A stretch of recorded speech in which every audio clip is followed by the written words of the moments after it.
I'm playing it nice, normal on display. So gentle and calm, that's what they say. Yeah. Inside, try to tame a storm, but every look from you makes it hard to control. And shadows don't wait when darkness falls. I'll show the flame I got inside the walls between us fade. Drag far from time and space to my world wild and so dangerous. Myself untamed. Let's test the limits, 'cause my secret's out. Everything that's wrong suddenly feels right. Let me come closer, I'll show you. Hola, mi amores. Hello, hello. Happy Sunday. Happy Starfish Day. I hope everybody's doing well and that they're enjoying their Sunday so far.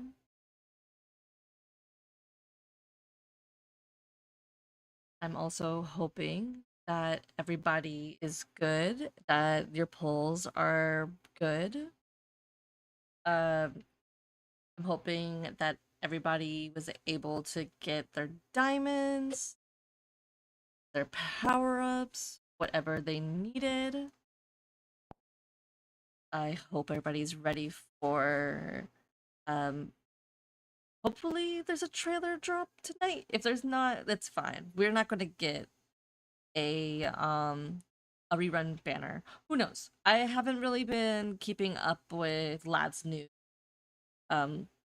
as of late because there's so much, so it kind of everything just mixes together, so it's kind of hard to keep track of uh what's real, what's fake, what's just speculations, predictions,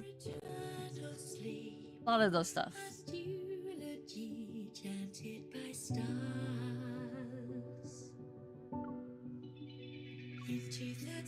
And also, if I sound sick, that's because I am sick. It is official. I did catch a cold, but I'm perfectly fine. Medication, what I have is something that medicine really can't fix. It's something that has to go away with time.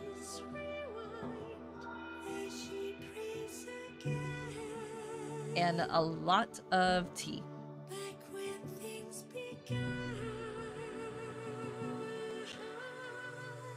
Which I have. It's now just straight up honey.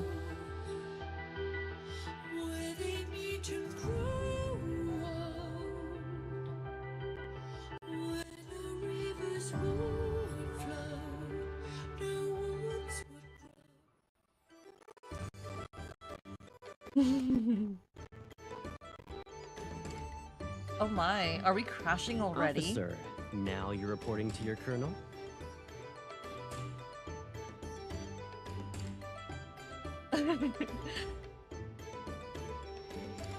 This only works when you want to play. If you really want me to surrender, you need to change your strategy. Don't tempt me, Caleb. I have things I want to do with you. But sadly, that won't happen till our break, because we're gonna be watching you work out. Also, we're gonna just jump right into the game, or the story, more specifically. But first, let me activate the hair bug, which I tested it out. I don't need the outfits to activate the hair bug. I just needed to put the hair bug on.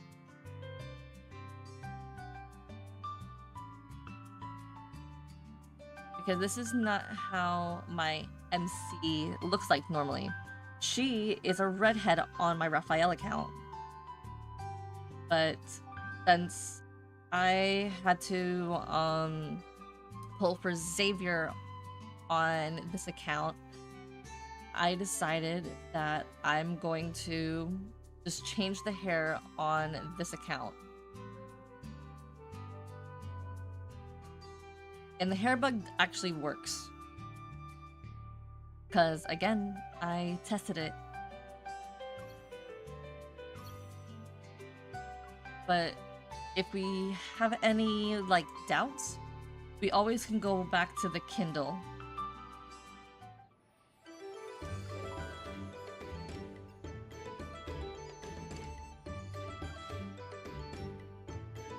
It doesn't show up here for some reason on the preview. But it does show up when I do click Kindle. See? It doesn't show up here, so it makes you think like, oh no, it's not working. Watch.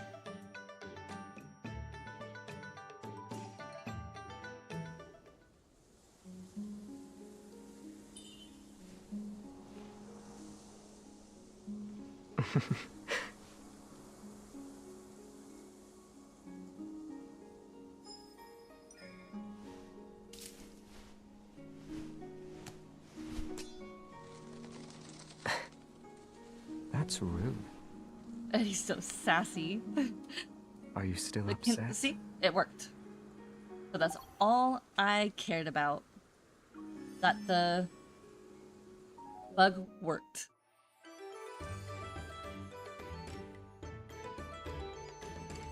And I still stand. My favorite outfit for this whole banner for MC is Silas, then Zane, then Caleb, then Xavier, and then Raphael. But it has... But if we're gonna stay with the hair, I liked... Their outfits are all pretty good. But if we're gonna judge off outfits alone, I still like Silas's. I liked Zane's outfit. I like... well, you know what? My ranking still stands. It's funny. Like, it's because of the... It's not because of the hair. Why is it... The hair bug works, but it doesn't show. Whatever. It doesn't matter. This is confusing. But we're gonna go. And, obviously, this is going to be recorded. Or, correction. This is not going to be recorded anymore. I'm just going to take everything from the VOD from now on. And if I do record, it's going to be privately. So, that being said, let's begin our intro. Hola mi amores, soy yo, Violeta Kitty, and today we're gonna be playing another round of Love and Deep Space. Today we're gonna be reading Xavier's card from Mortality's Tenderness. Play with Blossom. With that be and also, as the synopsis says, you've always held a sword. Now perhaps you can try holding a flower. With that being said, let's begin in 3, 2, 1.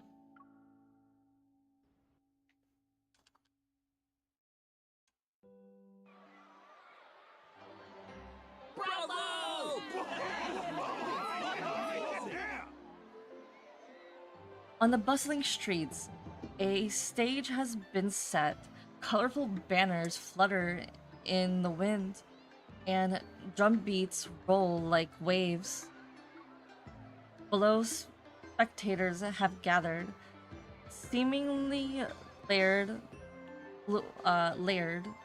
They stare at the two fighters competing on the stage.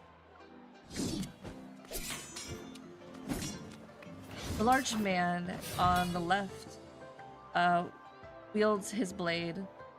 He swishes and strikes. His swishes and strikes exude strength. Meanwhile, the young swordsman on the right moves with composed footwork. His sword is as elegant as a flying phoenix. As expected of Xavier. The graceful blade flash. He can hold his ground against Goldblade. He's doing more than that. Xavier only used 2 techniques: Shooting Star's Mooncatch and Pine Wind Crane's Return, and now his opponent can barely move against him. Come one, come all. How can we watch an exciting match without bets? I'll be the house. Who wants to participate? I'll bet on Xavier to win! Xavier too! I'm betting on Xavier too! As the crowd below eagerly places their bets, a dozen more exchange passes in a blink of an eye on the stage. The ceaseless clatter of blades ring in everyone's ears. I heard that Xavier belongs to the Lanxing sect. When he was 15, he defeated 3 of the Huashan sword sect's elders with a single technique. It's called Flying Swan Snow Drink. At 16, he ranked first in the Sword Discourse tournament, and his name became renowned in Jianghu. Even Lanxing sect's old leader wanted to give him his position. The Lanxing sect, although it has declined in recent years, it was one of the most prestigious, righteous martial arts sects 10 years ago. It's strange. When the Lanxing sect wanted Xavier to become its next leader, he refused and even left them. What a shame. Who cares if he's not a sect leader? With Xavier's exceptional looks and martial skills, who wouldn't be smitten? Hello, Simone. Well, I mean, that's her VA.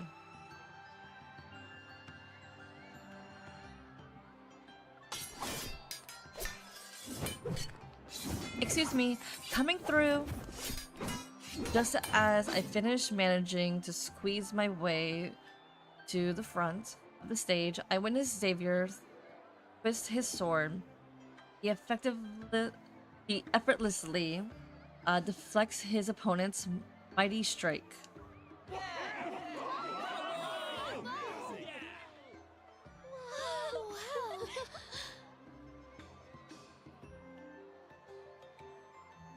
Seeing the ornate gaze of the young woman beside him, I inwardly sighed. I was only gone for a moment. He already showing off again. At the nearby betting table, everyone has placed their money on Xavier. His opponent's side remains empty. After thinking for a moment, I take out my last remaining silver coin. I'm betting on Goldblade. Are you sure, miss? You should take another look at the match. No need.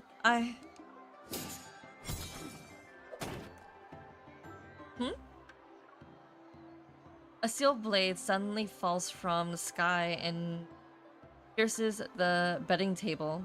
It's Goldblade's weapon. I turn. Xavier is unhurriedly sheathing his sword.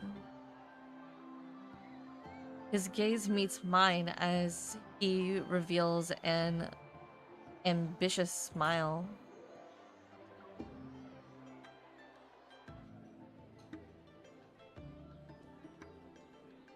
No, obnoxious. Not ambitious, it's obnoxious. The match is over. Goldblade graciously concedes and presents Xavier with a prize of jade that is said to be extremely valuable. Xavier tucks it into his robe, then he turns and finds a seat at the roadside noodle store shop. Here are your noodles. Please enjoy your meal.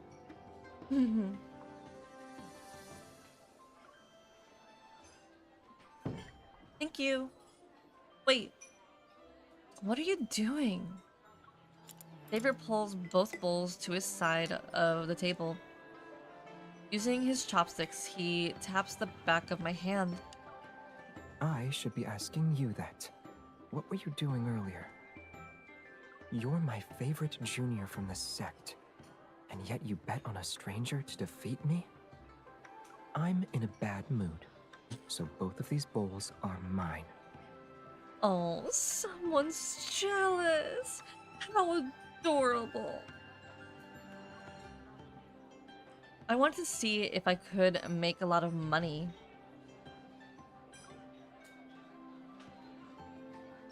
I count off on my fingers as I explain to him. In the past few days, you broke 5 wine jugs during your sparring matches. And when you provided assistance to catch some thieves, you borrowed a fine horse from a Bongju. Yeoju. Yesterday, you gave a sustainable amount of silver to an old man and his grandchildren who were fleeing because of a famine, and You can eat your noodles. Have as much as you want. of course, this man feels so guilty.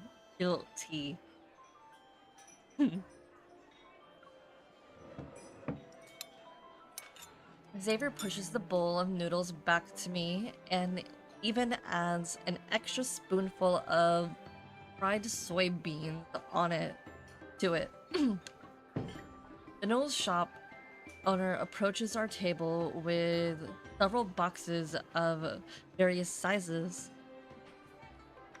There's also a stack of letters. Young hero Xavier, several women asked me to deliver these to you. I don't even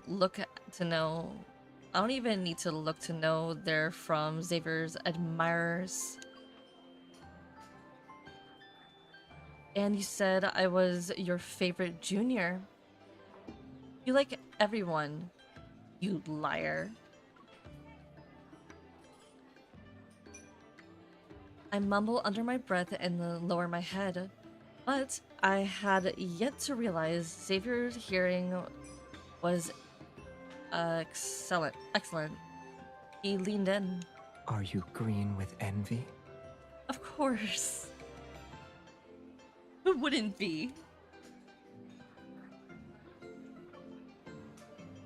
The only green thing, the only green here are the ones in my bowl.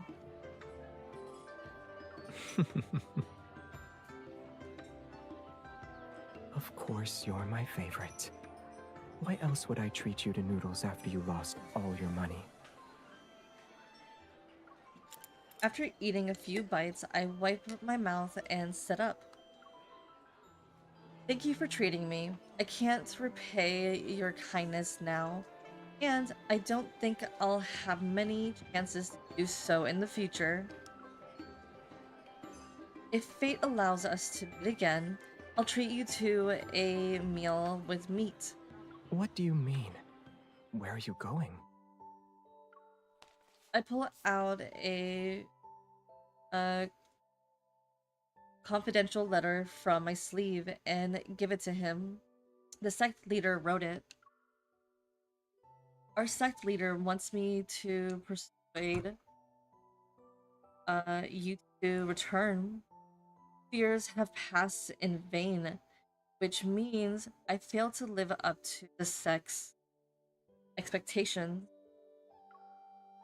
According to the sect's rules, I must return to face my punishment.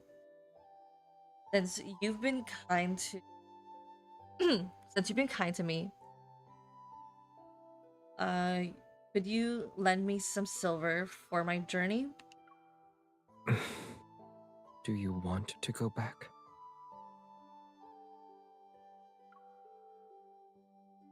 I'm only damn. Okay. I'm only alive today because the Lingxi sect tutelage. It can't disobey orders. Savior expression is impossible to read. Suppressing a strange feeling in my heart, I lower my head and pretend to make a joke. Of course, it'll be perfect if you return with me, but I guess you won't. Why did you leave the Langxing sect?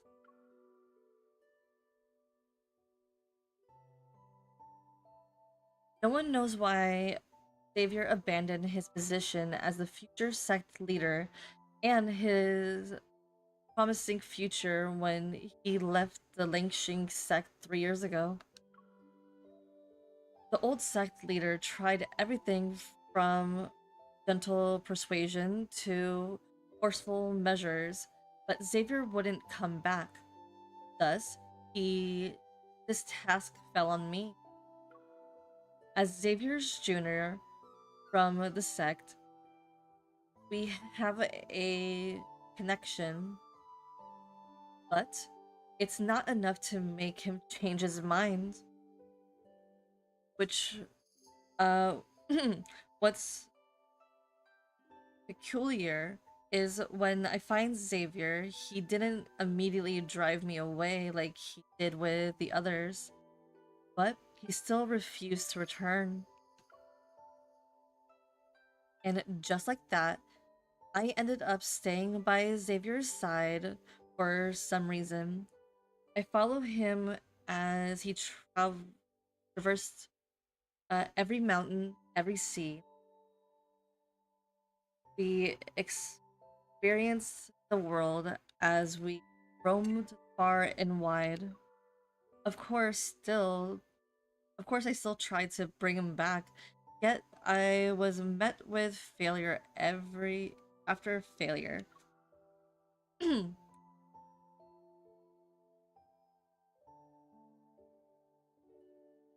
Over the past 2 years, I asked Xavier why he left countless times, but he never answered. He won't tell me now either.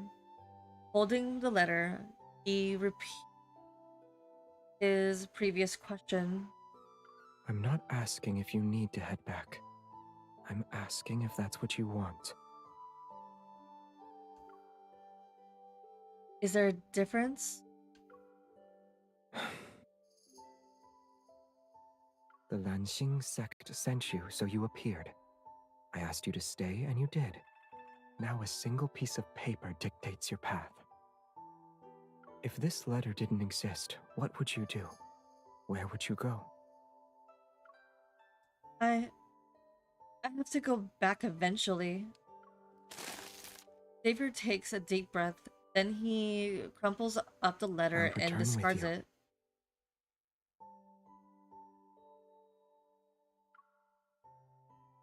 Huh?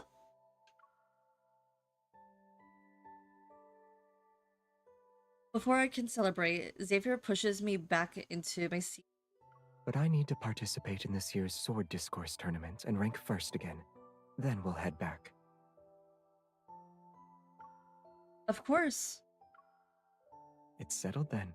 Until the tournament is over, you're not allowed to talk about leaving or anything of the sort. Picks up another egg with his chopsticks and places it in my bowl. Eat. Yes, sir. I quickly lower my head, but as I chew on the noodles, new questions form in my mind. Winning the sword discourse tournament shouldn't be difficult for Xavier. So why did he set this condition?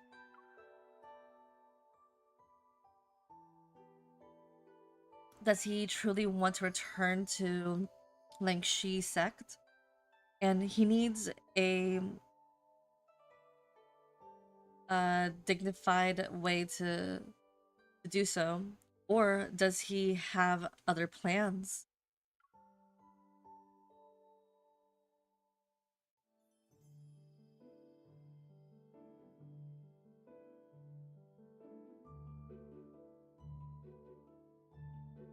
Legend has it that many years ago, several renowned grandmasters who practiced martial arts, sent out invitations to wandering fighters. They were invited to Mount Wongkong, Wenken. Pardon me for mispronouncing these words. For an exchange of martial arts techniques. That was the procedure. No.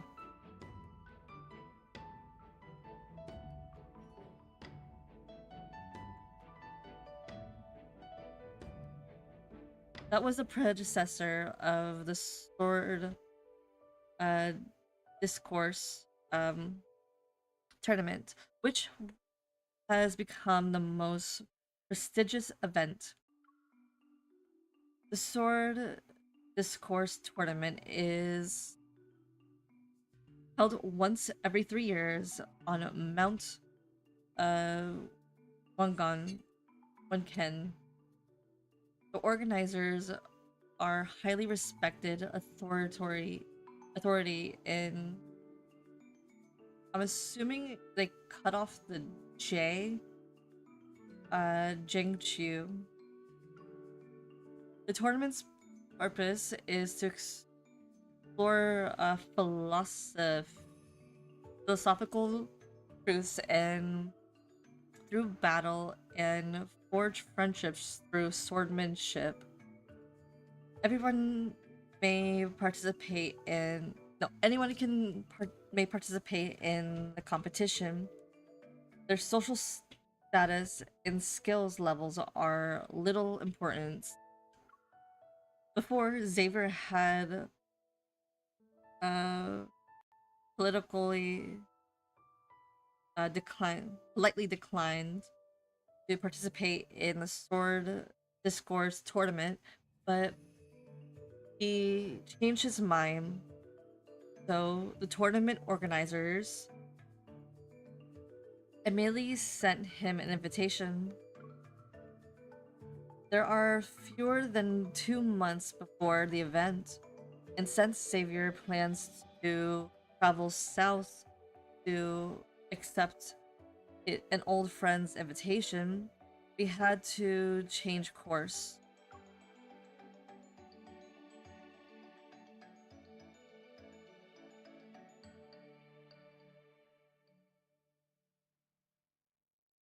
I examined the invitation while manually planning our journey.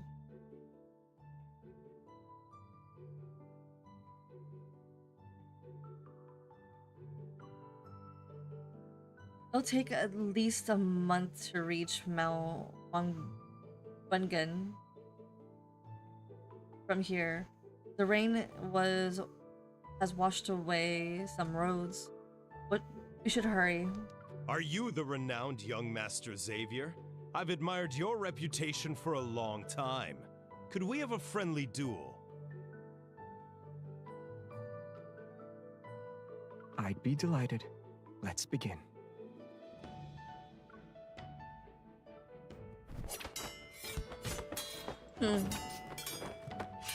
I continue riding ahead on my horse and feel the depressing lightness of our pouch. Once we reach the city, we'll need to earn some money. I wonder if they allow street performances. Sir, your water wheel is different from the ones I've seen. Did you make it? This is my special technique. Come here, I'll show you. The sun reaches its apex in the sky. As I scan the surroundings for a more comfortable path with shade, I hear sorrowful cries nearby. Thank you for rescuing me, sir. If it weren't for your assistance, those ruthless bandits would have taken me away. It's not worth mentioning. You should return home before it gets dark. I shall remember and repay your kindness for all of eternity. That won't be necessary. Then I shall marry you to show my gratitude. Don't do that. Oh, poor Help boy. me, please. No. Oh Lord, this man, I don't know what to do with him.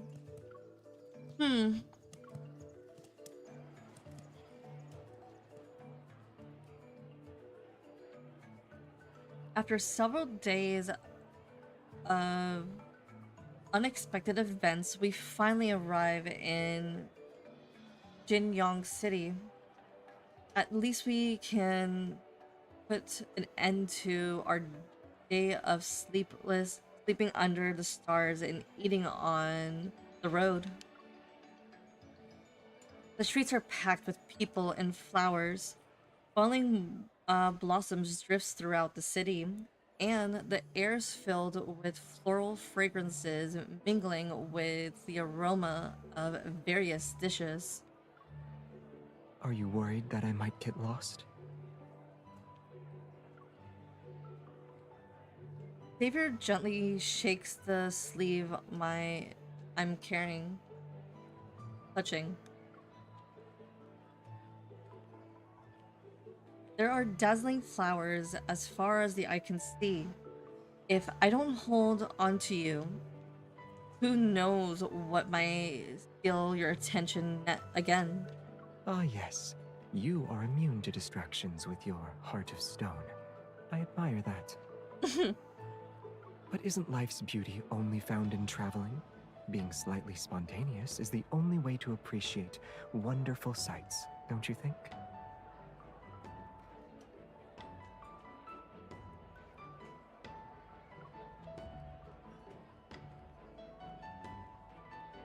Let me tell you a secret. The old farmer we met a few days ago was a martial arts grandmaster in disguise. He taught me an exclusive, legendary technique. Huh? Xavier solemnly raises his finger, traces a pattern in the air, and then thrusts them towards my ear. Before I can react, I see a vibrant petal between his fingers. This is called Cloud's Flower Pluck. Its brilliance lies in blurring the line between illusion and reality. It hides sharpness within gentleness. Oh my. This guy got magic tricks. It's a long-lost secret art. Who could have expected fate to bless me with a chance to learn it? Do you Sure. want to study it?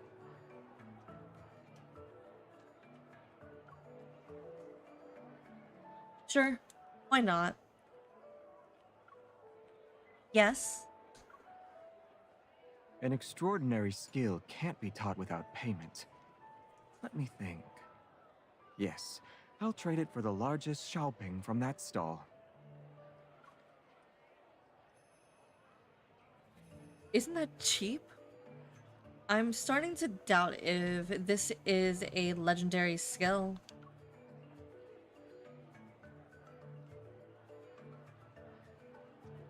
You are my favorite, so I'm giving you a special discount. If you don't want it, then you can forget it. Oh. You are too kind. Thank you. It could have been more sarcastic, but I don't have the energy to do it. I'd like to, Jingbi, please. One should be the largest that you have with as much meat as possible. The other... Young Master Xavier. Oh my, where have you been these past 2 years? Why haven't you visited Zuiyue Pavilion? Ms. Liu? It's been a long time.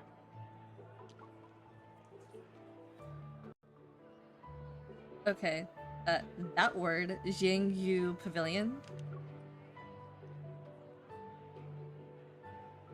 I turned to see a magnificent, ornate building.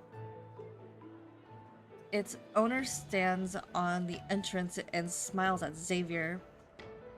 She's so ethereal that her whole body is, trembling.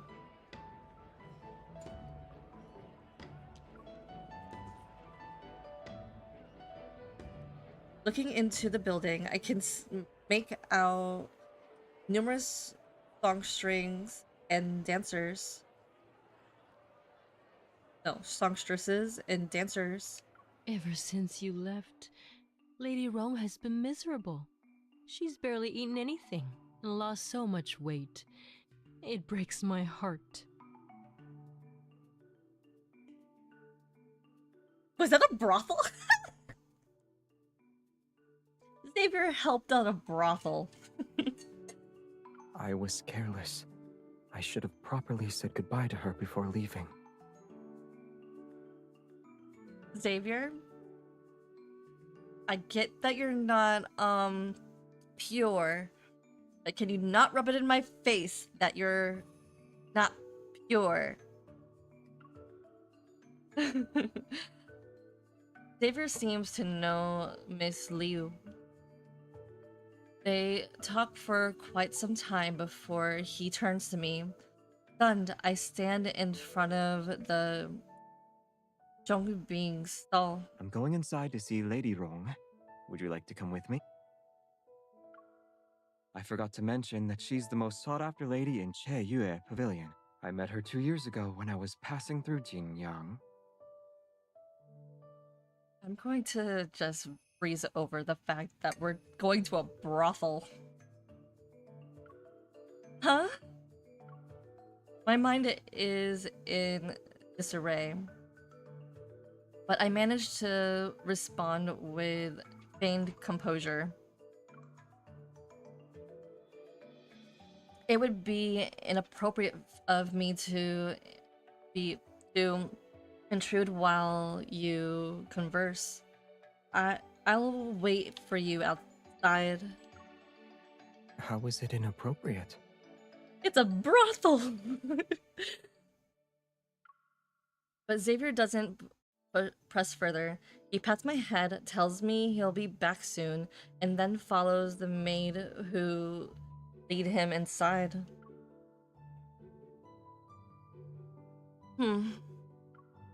Xavier, you...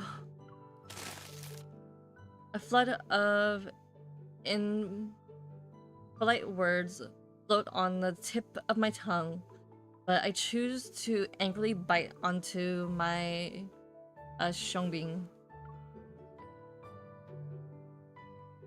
Go, be smitten with your precious Lady Rong. I'm not saving these Xiangbing for you.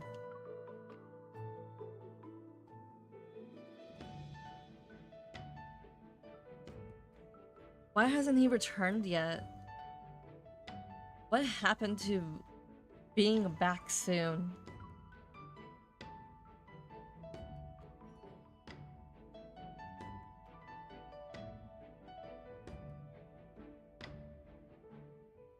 I finished both Zhongbing, but there's still no sign of Xavier. The fire is irritating my chest, inexplicably burning hot. As his junior, it's my duty to remind him not to indulge in frivolous frivolous pursuits, pleasures. We're Xavier, why are you in a brothel? Why? You still need to find a place to stay. This is for his sake. Mustering my courage, I walk to the entrance of Yongxie Pavilion and call to Miss Liu. She's greeting guests. Miss Liu, where's Xavier?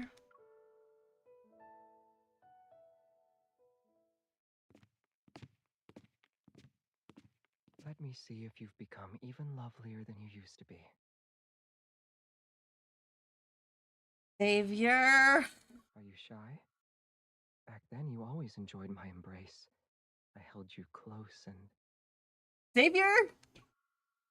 Huh? That's enough. I steel myself and open the door. I'm ready to deliver my excuses when the word dies in my throat. Come, Lady Rong. Say hello.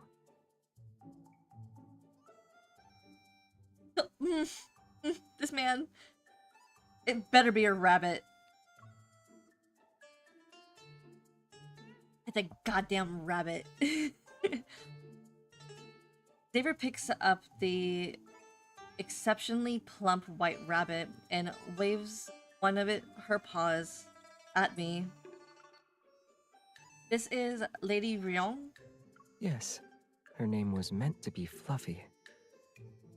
Look at her fur, ears, and eyes. Isn't she beautiful? Wouldn't you say she's worthy of being the most sought-after lady? Yes, she's beautiful.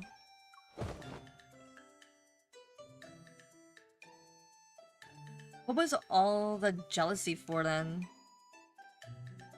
Wary, I sink into the mat and cradle my head in my hands.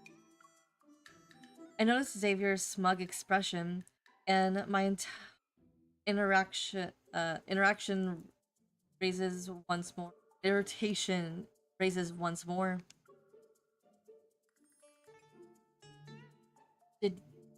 You did that on purpose. Hmm? I don't understand what you're trying to imply. This is still a brothel, though.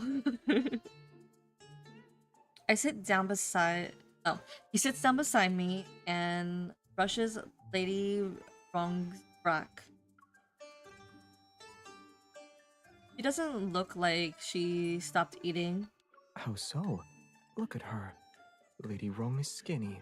She only has a double chin now. God, this guy is so cute.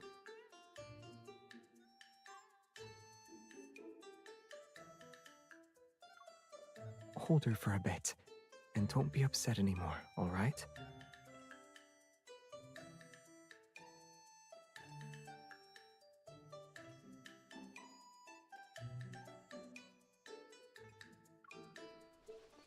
A soft ball of white fur lands on my hands.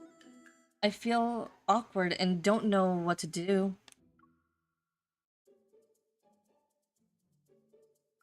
I don't know how to hold rabbits. In my nervousness, I don't pay attention to my grip. Lady Ryong suddenly jumps and dives into Xavier's arms. She uh, shudders in fear. Don't be afraid. She's a nice girl. Sweeter than honey, even. She won't hurt you. Try again. Xavier tries to give me Lady Ryong. Okay. Xavier tries to give Lady Ryong to me, but I back away.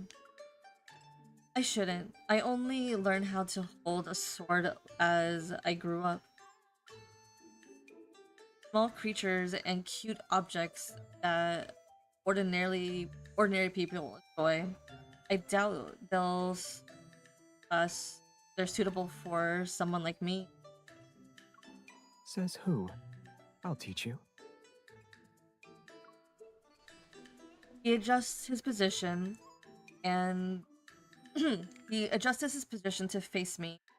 Sitting, he places Lady Rongshio on his knees and uses his other hand to grab mine. He guides me to move closer to her. Slowly approach Lady Wrong from the front so she can see your movements. Then she'll lower her guard around you. Gently stroke her head. Move your hand in the direction of her fur. Look, she narrowed her eyes. She's starting to like you. Under Xavier's guidance, Lady Wrong settles on my lap to sleep. See? Similar to how you can hold a sword well, you can care for a rabbit. You're capable of doing more than what you give yourself credit for. Shh. You'll wake her up.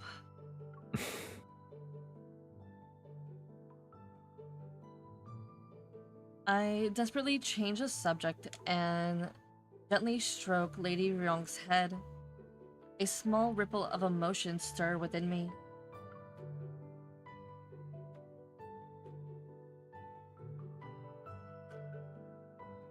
Time passes.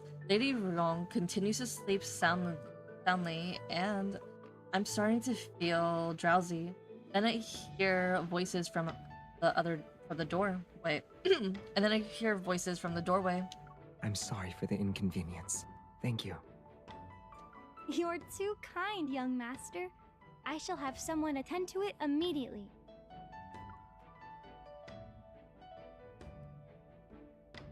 Why are you looking at me like that? It's we're in a bloody brothel. It's nothing. I'm simply looking. Trying my best to speak in a tone that doesn't sound like jealousy. I carefully choose my words. Who are you talking to? Did something happen? Are you curious? No. Not anymore. I turn away with dignified defiance, only to feel his hand gently ruffling my hair.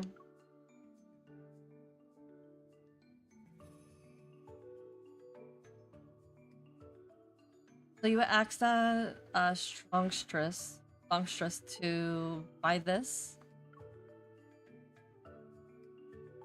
Shocked, I stare at the chest filled with clothing and jewelry box. They sit in a pile around me.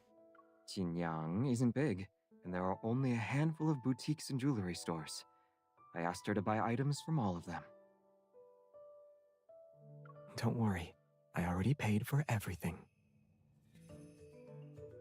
Okay. With what money? Exactly, this is...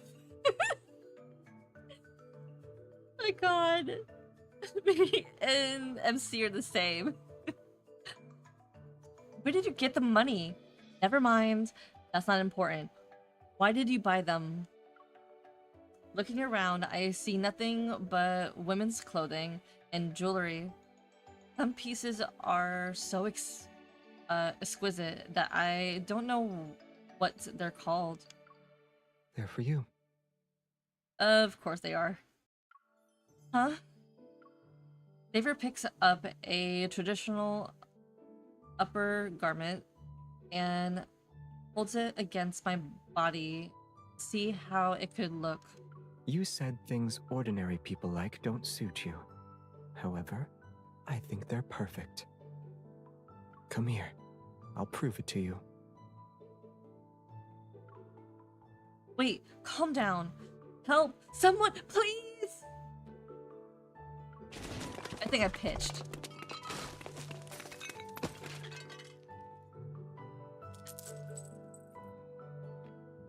In the end, I'm no match for Xavier. I'm pinned down and forced to change into flowing, elegant robes adorned with twinkling jade accessories. The robe and silk shawl are too long. They're impractical for swordplay, and these jade accessories could break from the slightest touch. I feel somewhat awkward in this outfit, and I catch a glimpse of myself in the room's mirror. I can't help but smile. Once I return to Longqing sect, I'll only wear a suitable sect robe. These fancy clothes won't be of any use then. I shake my head and reach up to remove the hairpin and accessories, but I hesitate.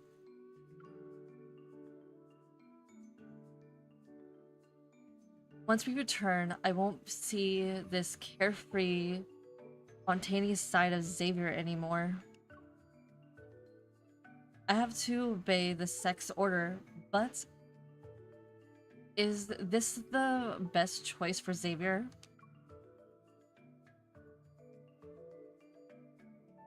In the past, when Xavier was at Longqing sect, he was a lofty figure to many disciples. He had he was distant, out of reach like a cloud themselves. Extraordinarily gifted with unmatched swordsmanship, he was the most valuable disciple to the sect's leader and elders. He was also the most respected among our fellow disciples. Although he was kind and never acted arrogantly, there existed a faint aloofness around him. It discouraged people from getting too close. However, his attitude towards me wasn't any different from how it is currently. He'd occasionally treat me or tease me.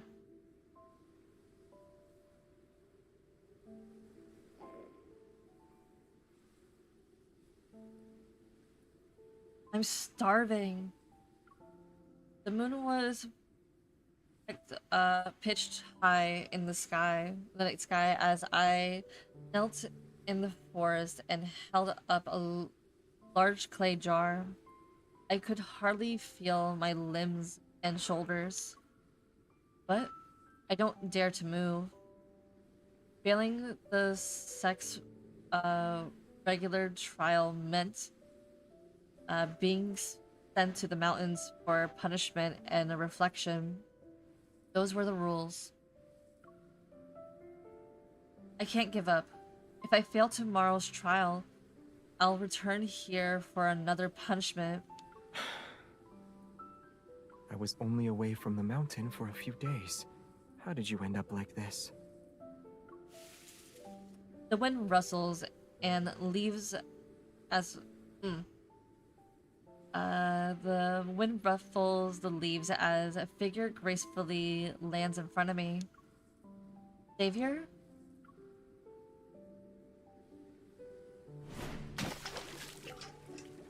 My hand suddenly felt lighter as Xavier tosses the heavy jar into the nearby lake. Then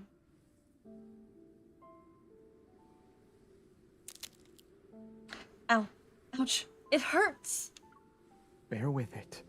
If I don't help you stretch, you won't be able to walk for the next 2 weeks. Worried about my condition, I hissed from the pain. Consequences. Xavier, if you do this, you'll also be punished. Then let it happen. They still need me for the next sword discourse tournament, so they won't be too harsh. After helping me stretch my stiff limbs, Xavier took out a paper packet from inside his robe. It contains 2 hard-seeming buns. I heard you're being punished and can't eat, so I brought your share. Thank you.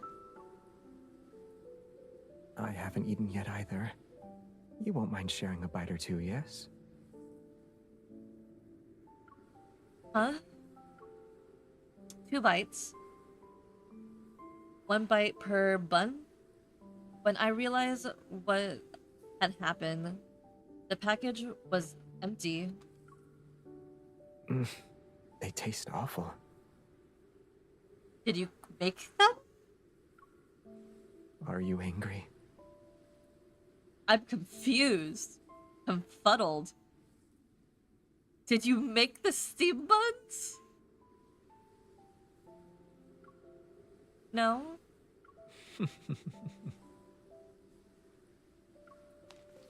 As if using a spell, he pulls out another paper package. He unties the string and reveals a soy braised pork huck.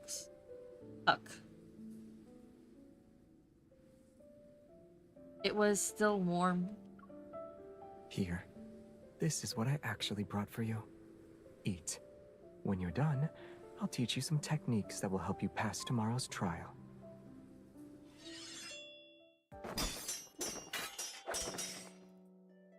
Okay. That's enough. I wonder when the Kindle's gonna happen.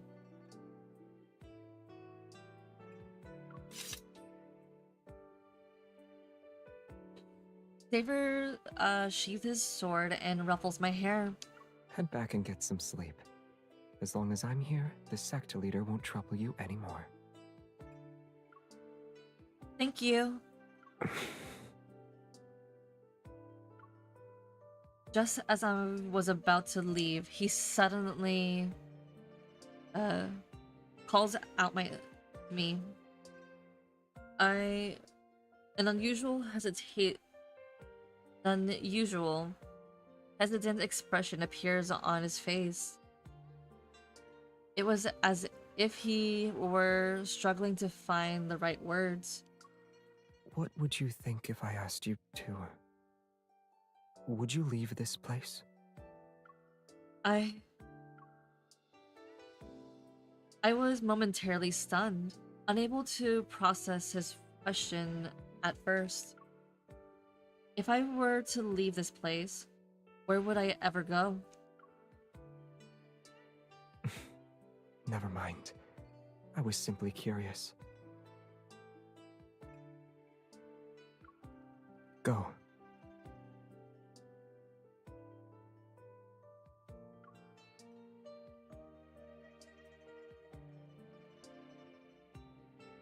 Only later did I realize that Xavier had already decided to leave the Lingxing sect at the time. Yet when the day arrived, I felt more than shock. There was a deep, indescribable sorrow in my heart. He walked away without a second thought. He abandoned the entire sect. He abandoned everyone's expectations, and he abandoned me. To this day, I still can't come to terms with what happened, so I've decided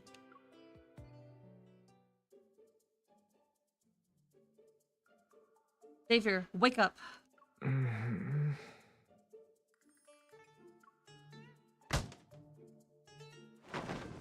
Before dawn, What's wrong? Why were you so fast?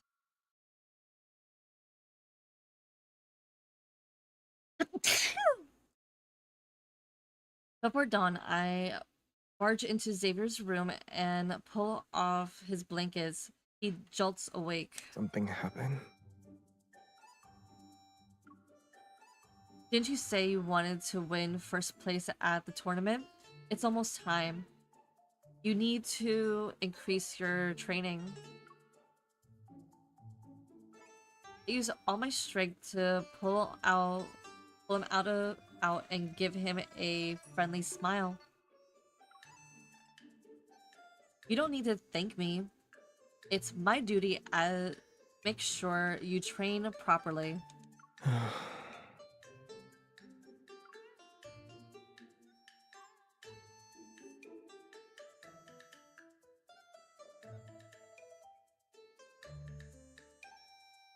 The closer we are to Mount Wonkin, the more martial artists we encountered. Thus, more people who want to make connections with Xavier's appear.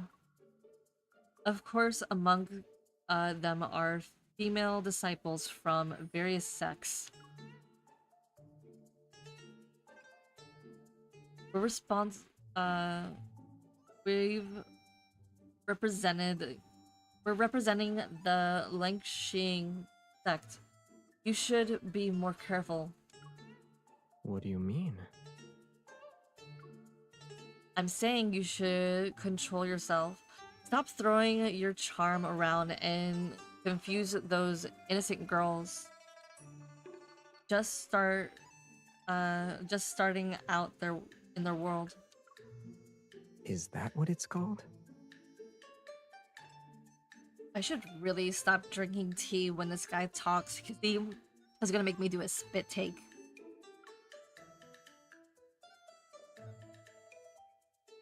So it's like this? Oh my god.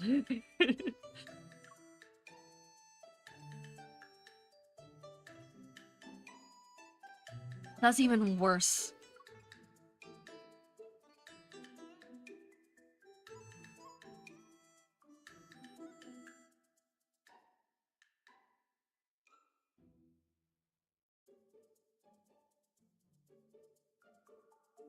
When we arrive at the foot of Mount Wangxing, all the nearby inns are full.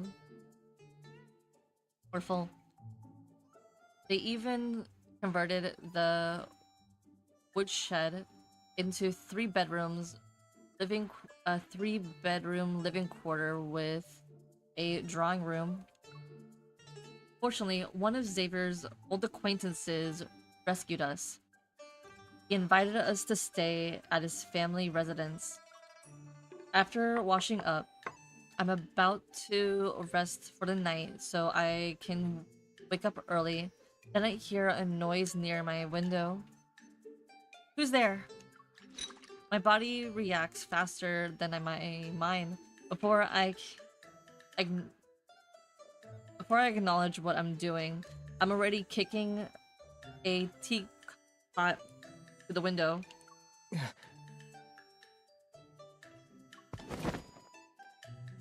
Xavier catches the teapot with lightning fast reflexes. Then he uses the momentum to backflip over the windowsill and step onto the room.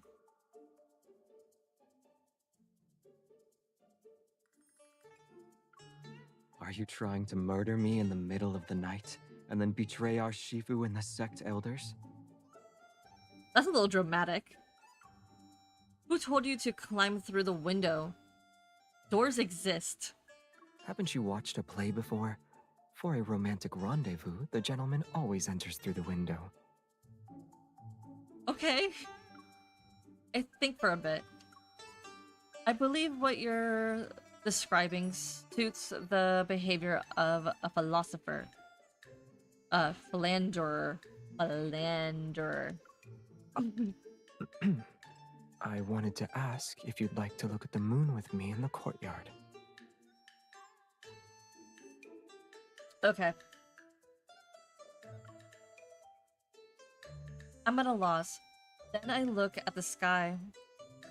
It's overcast and only dark clouds are present. Where's the moon?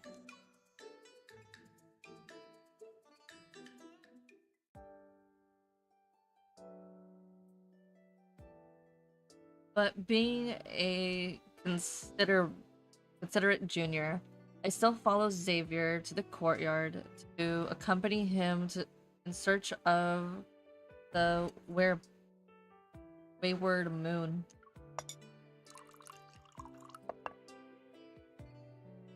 Use the wine flask to fill up 2 cups, but he doesn't immediately take a sip. Instead, he grabs a cup and gently traces the rim. Do you remember when we visited the northwestern region? We trekked through the wilderness for a long time before finding a lake that resembled the moon. The nomads told us that the lake was formed from a moon fragment that fell from the heavens. It was during a cycle of waxing and waning. Yes, I remember tasting the lake's water, and I almost lost consciousness because it was too salty. When we traveled to the southern region, the moon transformed into a goddess's lost mirror. Or it was a piece of white jade, formed from a mountain's snowmelt.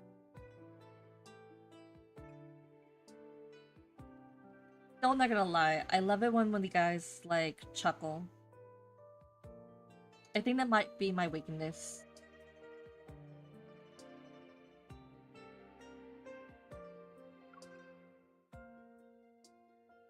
It's almost because a Gongjing, the heavenly grandmother, accidentally burnt it.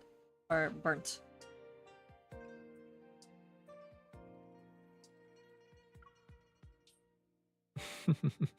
You remember? I made that up. I know.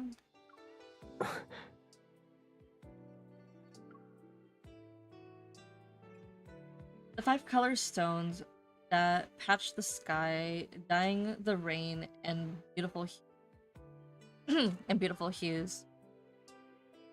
The mortal realms, vibrant mountains were watered. 100 years ago, a talented swordsman buried his blade beneath the snow-capped mountains in the north. The sword spirit became a mountain god. I know you were speaking nonsense.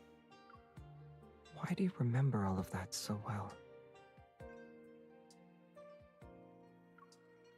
I lower my head and take a small sip of my drink. You visited more places, met more people, and you heard, your head is filled with more stories.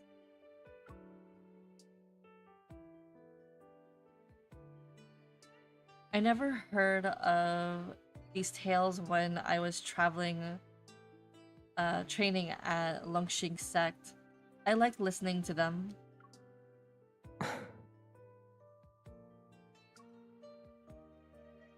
I can tell when the stories are made up, like the one with the burnt Zhongxing. If you desire it, I can take you to the places mentioned in those tales. Snow-capped mountains, vast deserts, blue oceans, rolling grasslands. There are countless sights in this world that we haven't seen yet. I'll take you to all of them. Sounds romantic. In the darkness, his eyes shine brightly like the lake that resembles the moon. These past 2 years, you've seen endlessly rolling mountains, boundless starry seas, walked through bustling crowds, and traversed precarious paths and valleys. Do you want to return to the Lanxing sect? Do you wish to be confined to that tiny space where the land is but an inch and the sky is a mere foot?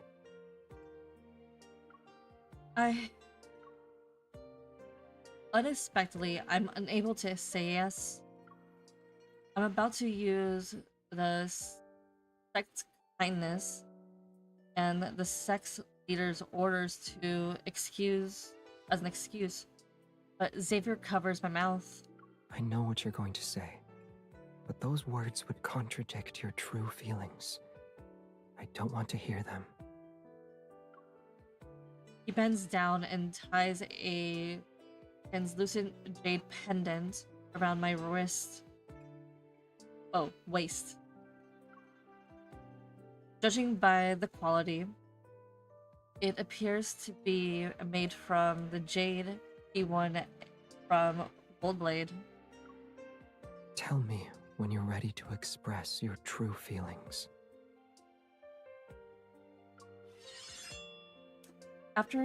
Afterwards, he tilts his head back and drains his cup of wine. Then he springs to his feet and pulls out his sword. The cold steel flashes.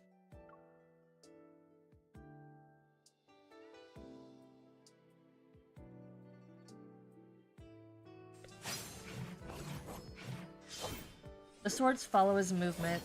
Sometimes it's a fierce as thunder and wind, and other times it's as gentle as a ripple passing through pine trees. A sword splits frost of azure hue. The moon sails high over boundless blue. From wine's haze, cold mountains rise. My heart toward the distant waters lies.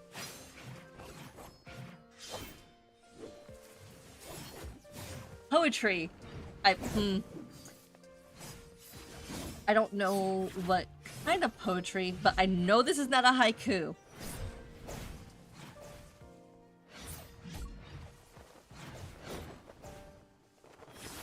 I stare at his figure as he performs the sword dance. Despite the tranquil night, I can hear my racing heart. In my trance-like state, the moon appears.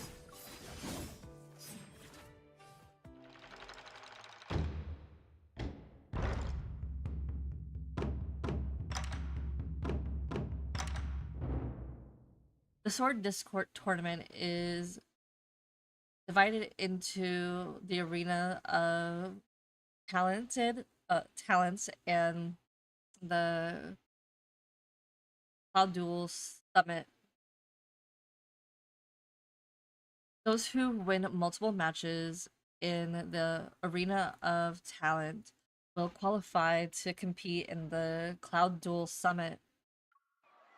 Xavier breezes through every challenge with an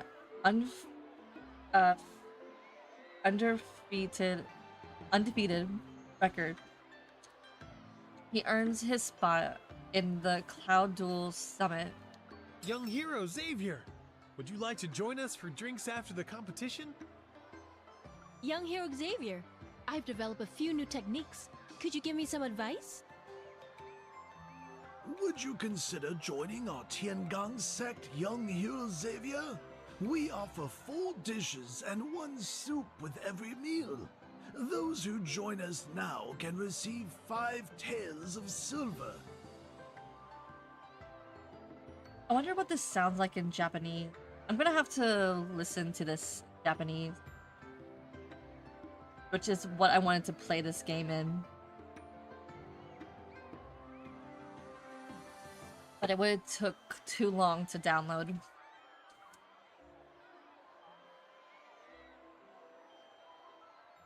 But Xavier gives me the money he won, puts his arm around my shoulder, and heads down the mountain. Come, let's get some roasted pigeon.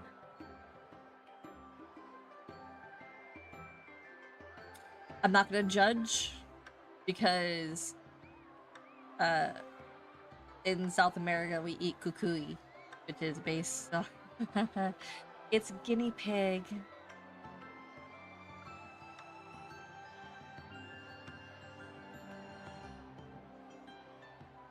Seeing his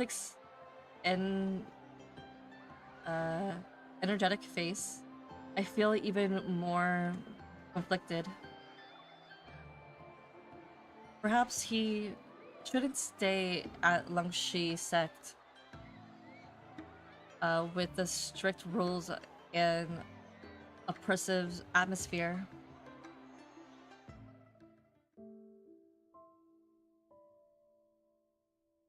During the Cloud Duel Summit, Xavier continues to outshine everyone. He wins match after match, while I grow increasingly conflicted and uncertain. But shortly after, during the sparring match, Xavier is unexpectedly wounded. Your right hand is severely injured. You need to rest for the next few months. Don't participate in any more competitions.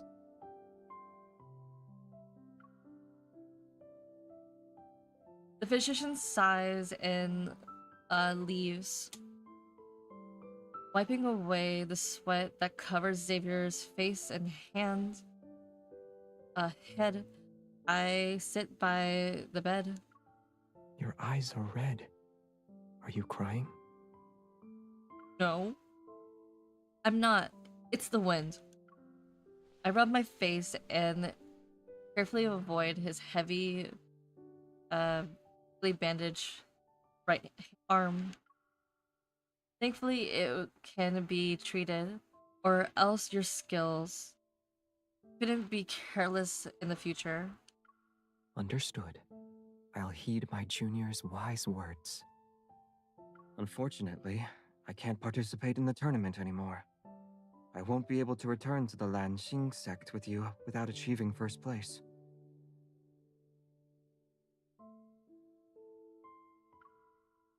Who cares whether or not we head back? What matters is that you recovered from in your weight.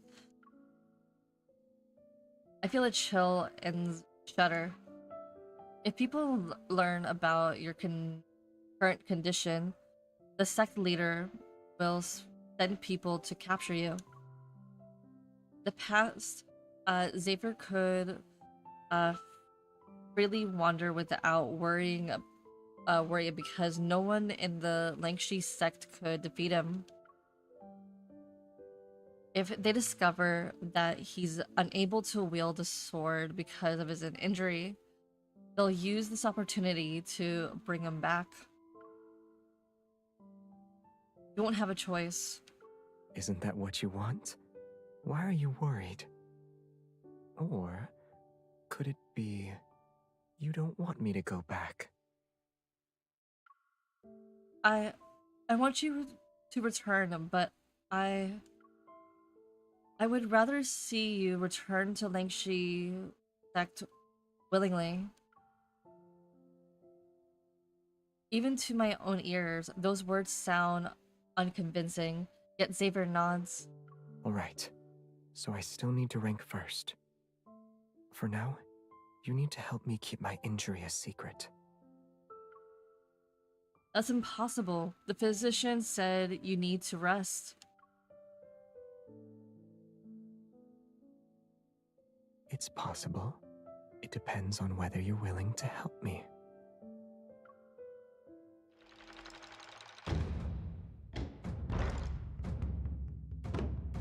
Wait, I can't. No! If I say it's possible, then it's possible. Now go. Xavier pushes me into the arena against my will. Confused, I clutch my sword and look around.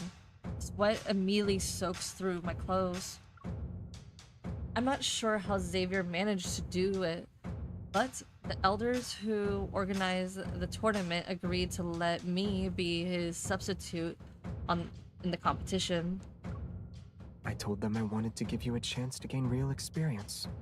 If you win, the credit is yours. If you lose, then I'm at fault. See? Your opponent relaxed when they saw you take my place. Isn't this the perfect chance to show what you're truly capable of? But I never fought in an arena before. What if I lose?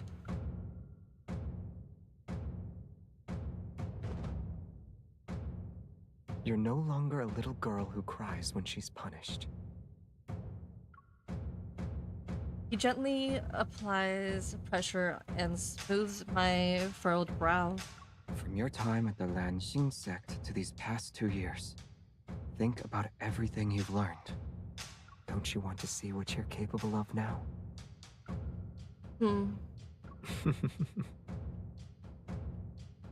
Xavier adjusts the hairpin on my hair and gently pats my back.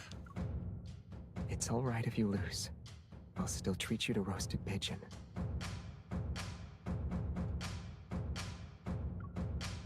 Go.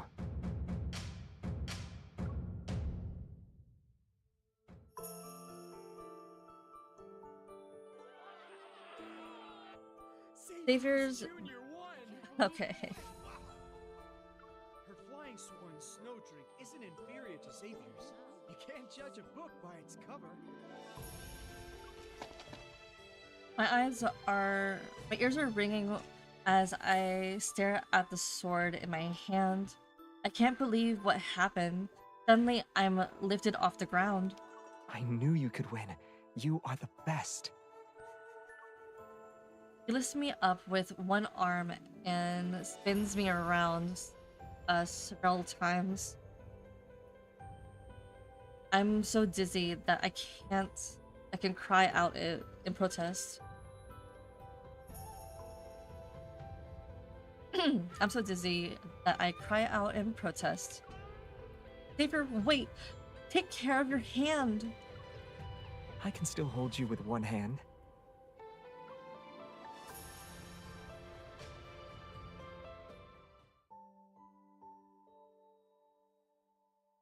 In the following days, I unexpectedly sweep through the competition like an unstoppable force. I win 3 matches in a row and gain some fame. Many people start to talk to me and invite me to spar. I'm not used to this enthusiasm, yet in the depths of my heart, I can't help but feel happy.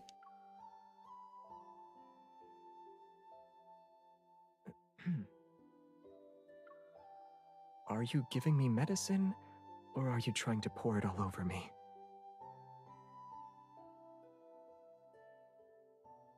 I'm not answering that question.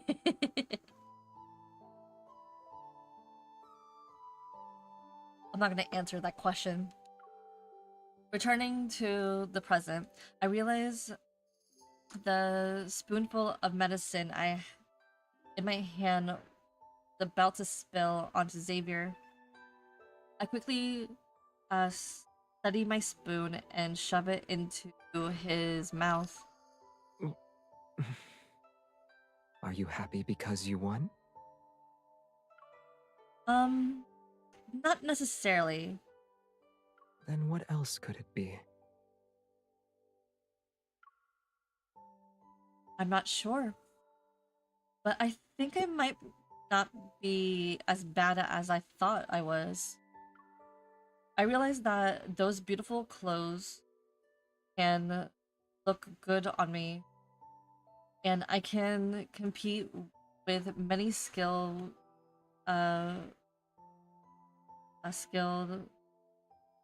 practication uh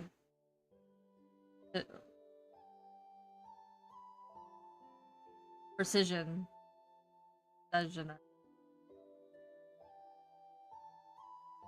Why am I messing up this word? I've seen this word so many times, but why is it now that I trip over it?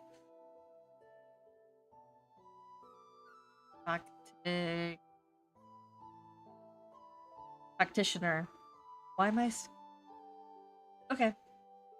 I realized that those beautiful clothes can look good on me, and I can compete with many skilled practitioners.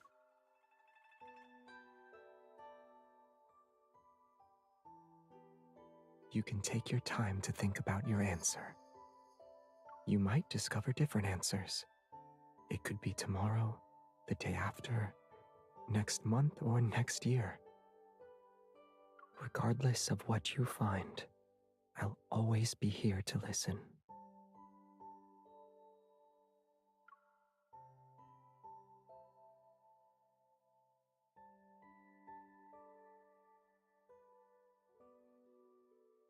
However, my martial arts skills are inferior compared to Xavier's and careless grandmasters.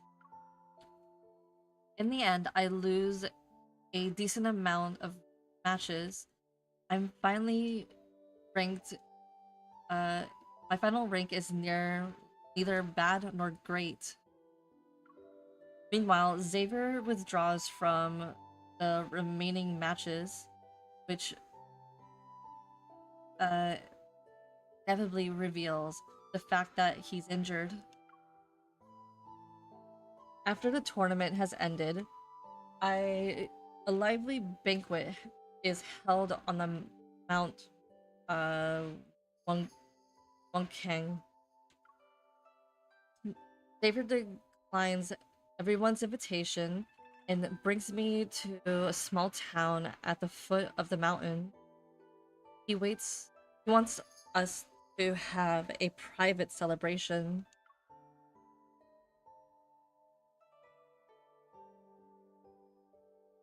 Sugar snap peas, honey date cakes, rice balls with red beans. Would you like some almond pudding? That's enough. I'm grateful you're willing to buy me a banquet's worth of food. Xavier finally stops reaching for his pouch, and we go for a stroll around the riverbank. You don't seem to be happy.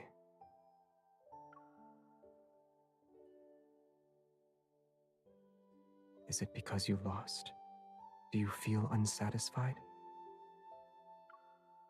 No. Well, maybe a little.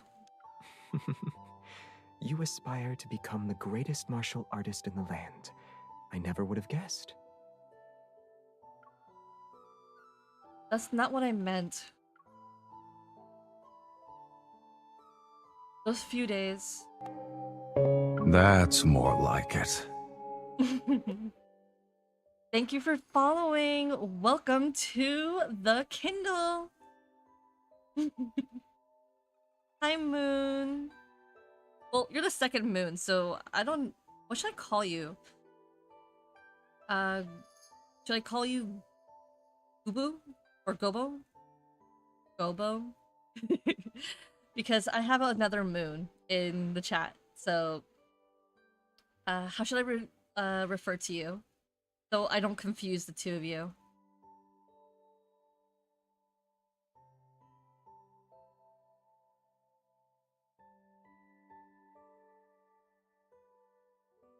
These few days. Mooney's good. I'll take that. All right, Mooney. Welcome to the Kindle.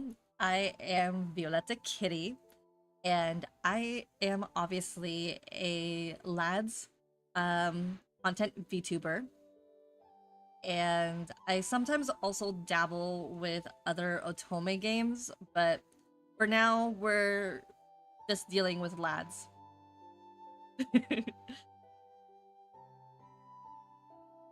Yep.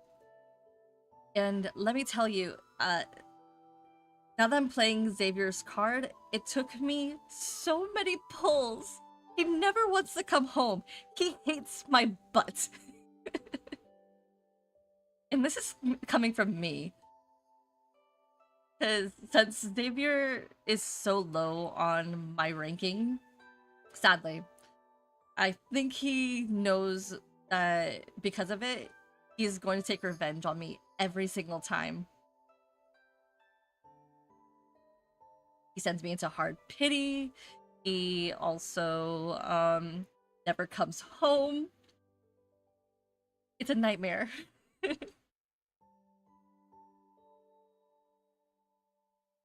Those few days at the tournament are like a turbulent yet brilliant dream.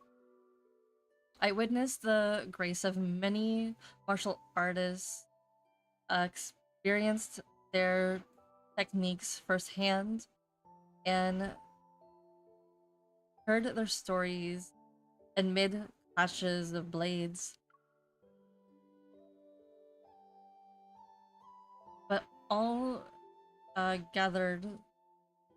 gatherings must come to an end. I'll return to being another unremarkable disciple at the Lingxing sect. You should worry about yourself. Quite a few people know you're injured your right hand and can't fight at the moment. The sect leader might send people to drag you back to Lingxi sect. Gloop, gloop, gloop, gloop. Yep, I'm drinking tea. I'm drinking tea. Thank you, Mooney.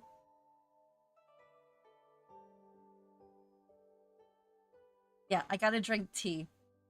Because, I've been having a sore throat for the last 3 days. It's honey tea time.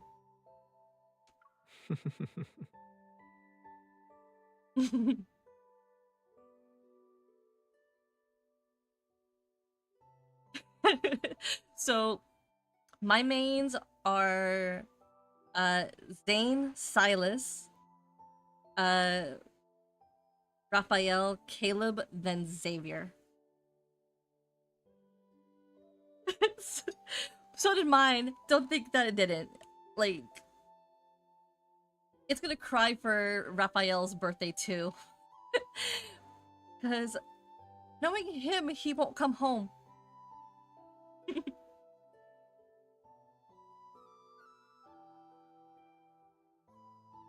Yeah. It's not that Xavier is my least favorite. I basically rank them based off of reading their cards. I also rank off of the fan art and fanfics that I come across. No one really likes Xavier enough to create the content, and I don't mind Xavier, but his voice is a little too soft for me and it always puts me to sleep. And I've been playing Lads for a year now. I started around the time that Caleb was introduced, and let's just say that my culture shock for yeah, I had a culture shock with Catch 22. So I don't know how I stayed. I downloaded the game thinking, oh, this is gonna be innocent, it's cute, it's sweet, and then bam, Catch-22, and I'm like, what the heck did I get myself into?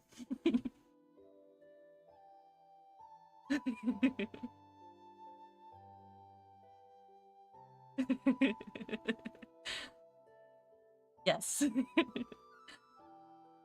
But then I started to enjoy the story, or the whole game as it is.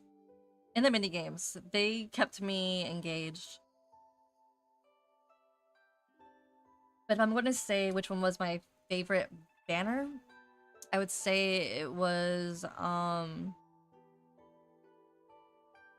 I believe it was the wedding banner, because it was cute. It was really cute.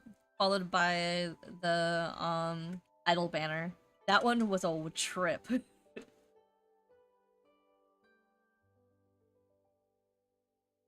So that was late November, I believe. That's when Silas's first myth came out. I mean, I could tell you the story of how I started, but it's going to take maybe 5 minutes. But I don't mind. Okay. So, the story is this.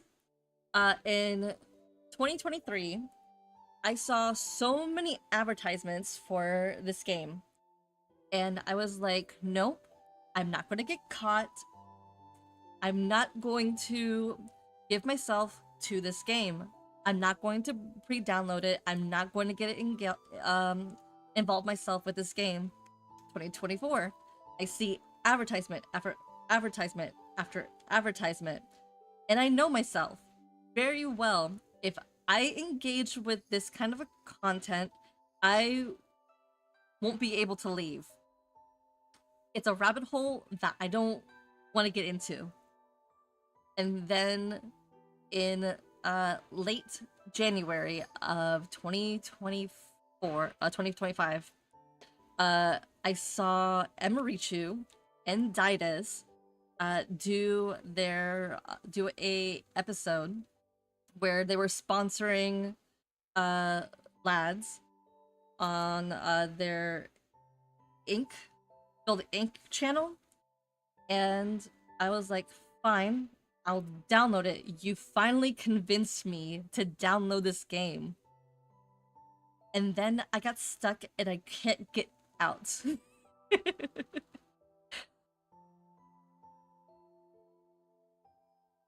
So that's the story, and I never left.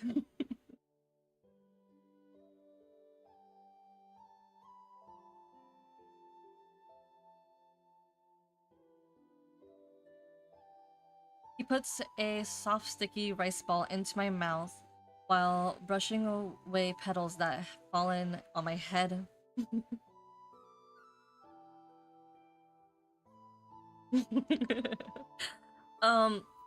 I actually had to convince one of my friends to make a plushie for me, a little piece of merch, but they don't like lads, and I gave them complete freedom, and they made me a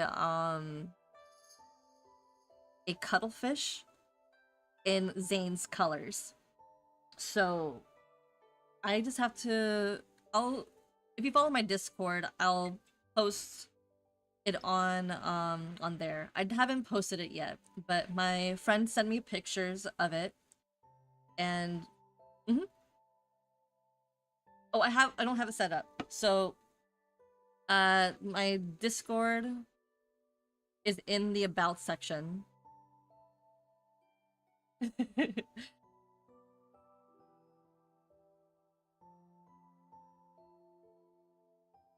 I do have an Instagram. It's also in the about section.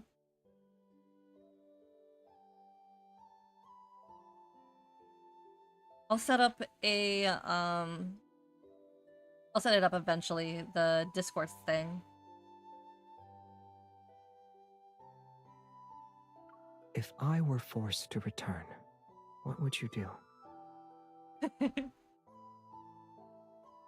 Yeah, my friend, she just created a cuttlefish. She sent me photos, and I'll post it. I haven't received it yet because she has to mail it to me. Because she lives somewhere far away from me.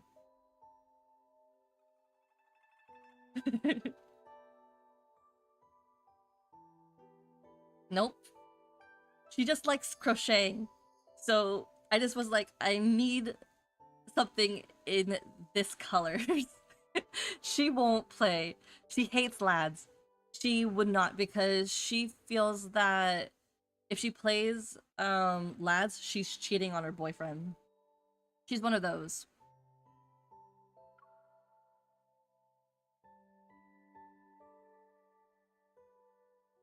I'd go back with you, I suppose.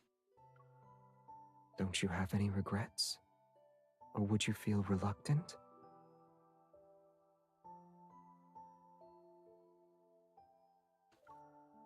Give me your hand. Lads isn't for everybody. It's for single, not single, married, in a relationship. It doesn't really matter. I think it's for everybody. It's a thing to enjoy for everybody. Hell, it could be... You could be straight, gay, or trans. As long as you like the story, that the story is actually pretty good and engaging. It doesn't matter who it is. It's for everybody.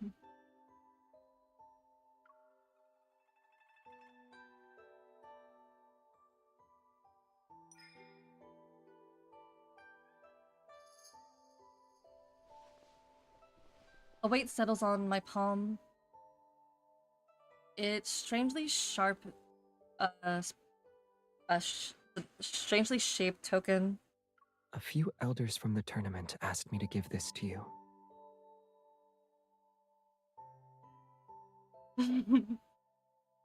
Only the Cloud Duel Summit's top 5 martial artists can receive this. It's an old tradition. Then why? You deserve it. With this, no one will dare to do anything to you, even if you disobey the Lanxing sect's orders. In the future, you can choose to travel or stay.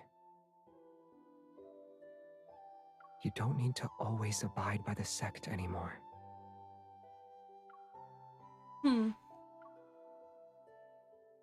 Is this why you insist I compete in your place? Yes, you performed well. It was better than what I expected. My eyes slightly sting as I blink and hold back my tears. Then I solemnly put away the token.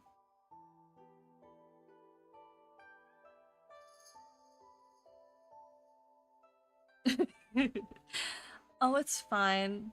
Well, sleep well and have fun at work.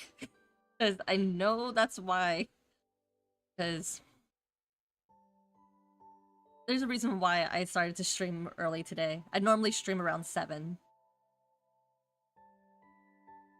But good night. Enjoy your dreams. Dream of all the ladsmen. Especially your favorites, Silas.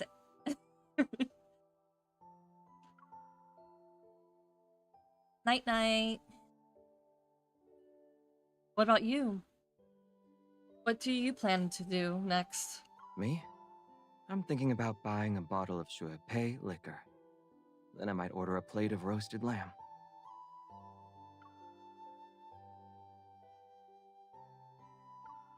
Oops, sorry. I feel annoyed and amused. Alright, we'll take it one step at a time.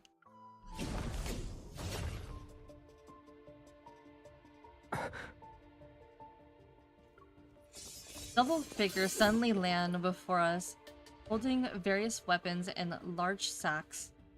They surround us in the blink of an eye. Xavier, We're here to fulfill the sect leader's orders. We must escort you back to the mountain. Is that so? But this show of force isn't polite. Please forgive us, Savior. We're only following orders. Once you return, we'll properly apologize. Go!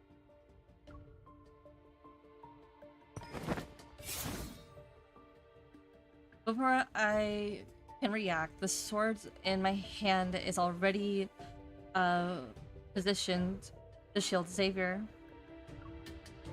I'll deal with them. Take care of your hand and...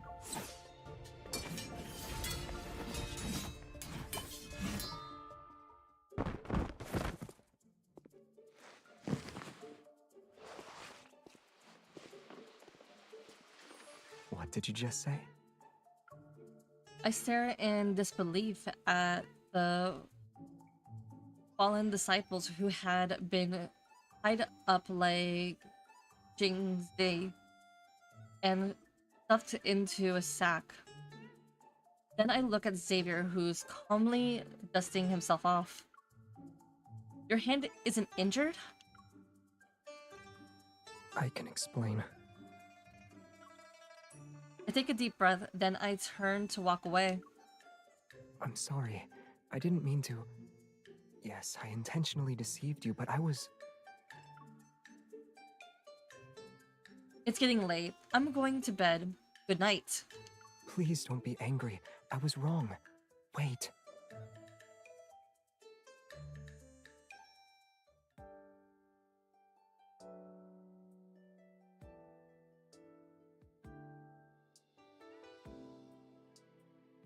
It's clear to me now. Xavier pretended to be injured so I could gain some freedom and participate in the Sword Discourse tournament.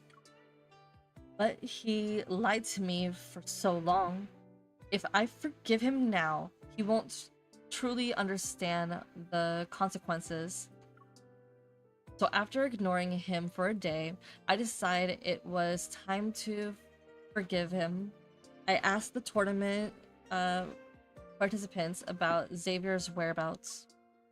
After learning that he went to the peak of Mount Winkin, I think for a bit before grabbing my sword and going up the mountain. And here comes the Kindle! And also me constantly pausing. But I can't read that fast. Where is he hiding?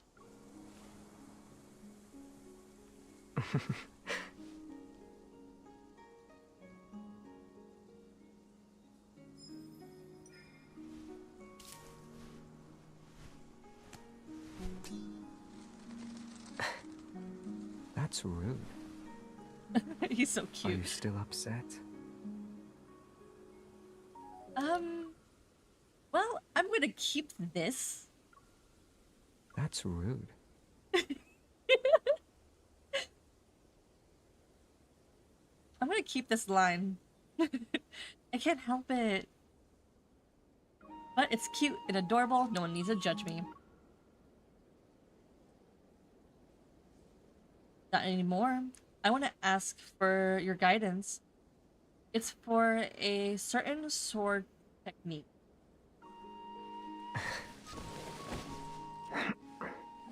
You want to rank first in the tournament? I don't need that. I want you to grant a favor in the future.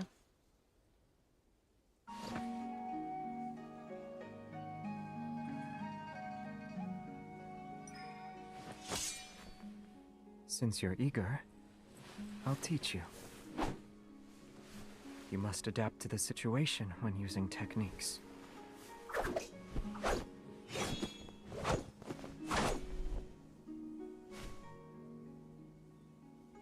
Oh my god, I just realized something. So, I don't remember what the name of this anime is, but, dang. Now I know where Xavier kind of reminds me of. It's that, damn, if I knew the anime, I would name it. But all I remember is the plot is this. A girl is invited to the royal palace to become a consort to the emperor, and she is young but very talented. But she doesn't understand love, so she doesn't fall in love with the emperor, or she doesn't understand her feelings.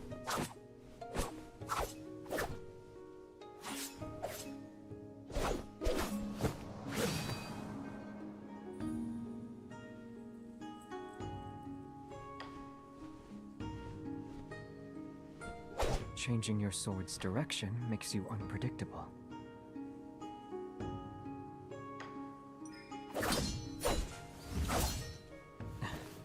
I can't let my guard down with you. Mm-hmm.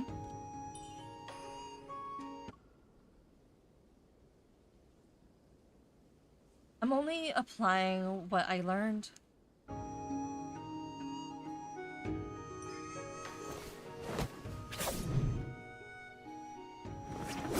You're still angry with me? No. What do you think?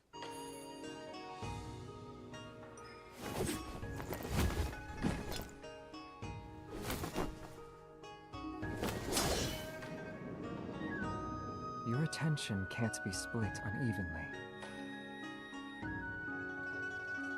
Oh shoot. Oops. I win this time. How ruthless.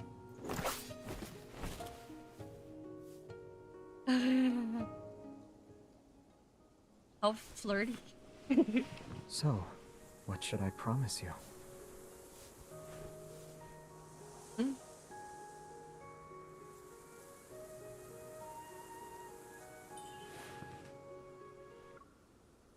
I want you to promise that now, no matter where you go, you'll always take me with you. I heard your true feelings. But... Guanyuan, Qingmen, Qihai, all fatal acupoints. If I struck one of them...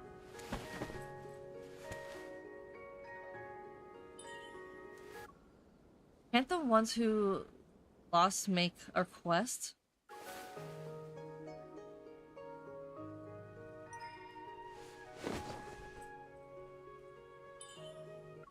I never said the loser has to obey the winner.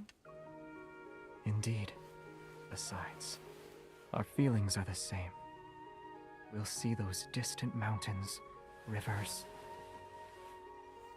and deserts together.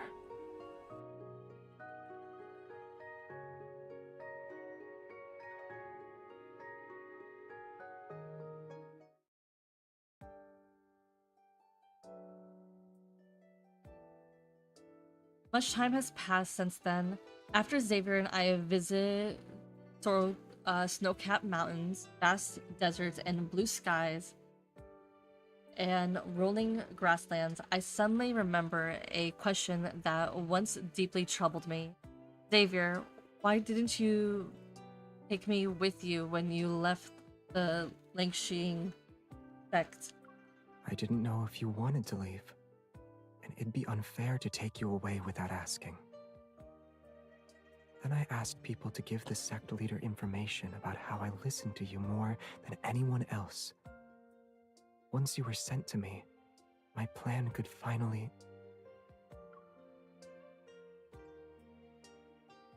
You big trickster.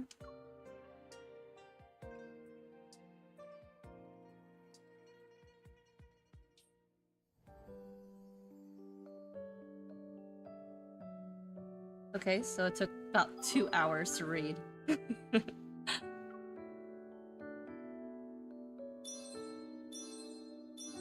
So that's the end. I don't know how to react, but I can say that this is a really sweet card. All the cards up to this point have been really sweet, except for Caleb's. That one gave me like a really sense of foreboding. But I don't The best way I can describe it is scared and aroused. I was scaroused. No, I can't trademark it. I will give the credit to the creator of that word. I'll give it to Hello Uni. She created that word, I think. I'll give her the credit. But scaroused was all I felt during Caleb's card. But why am I talking about Caleb's card when this is Xavier's card that I'm reading? Silence! Lena, hello! Hi, Lena. Don't judge me.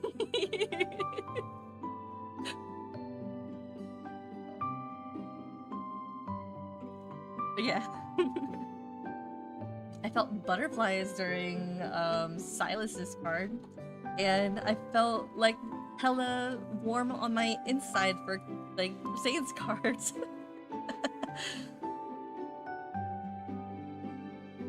Oh? Well, I'm glad that you're here. But I'm gonna have to take like a 5-minute break because I need to refill my teacup. More specifically, make another batch of tea because the one I have is empty. But in the meantime, we can watch Caleb work out.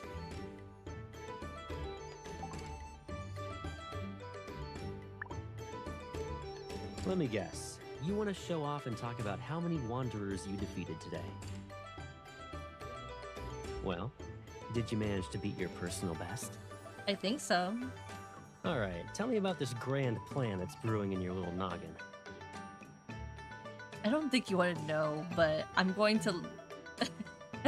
Shoot! I can't do the workout! Okay, fine, we're gonna study. After you're done studying, should I help you deal with the questions you got wrong?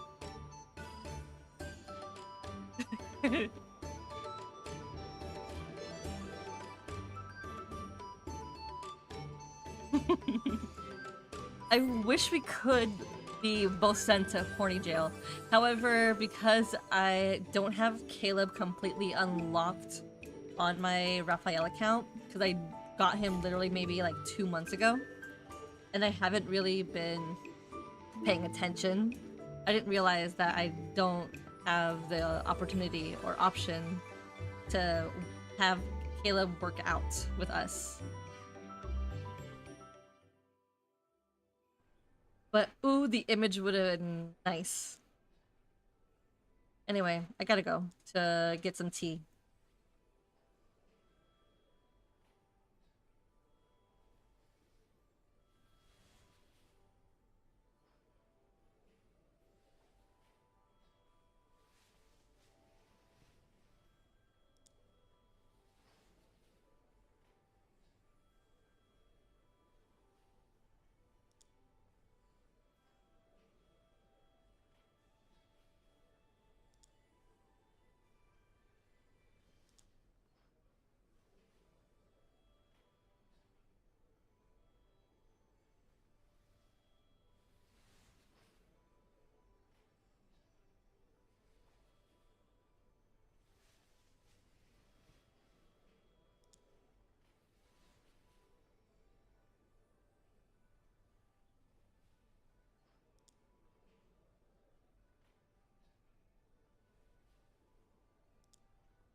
Okay, I am back. And I'm still so disappointed in myself for not unlocking Caleb to his full potential.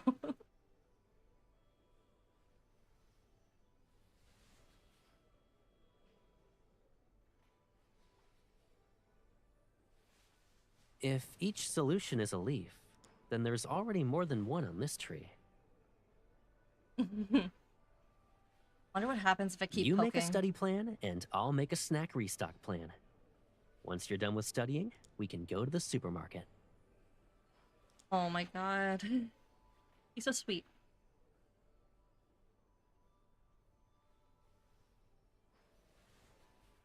I just love his eyes. He's so mesmerizing. I can't with him. It would have been nice to see those push-ups though. And hearing those grunts.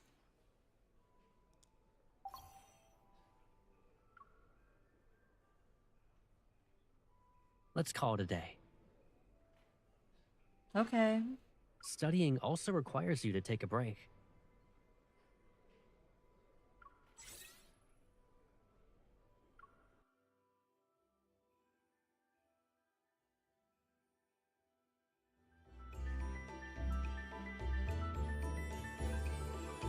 You haven't asked me to keep you company for a while.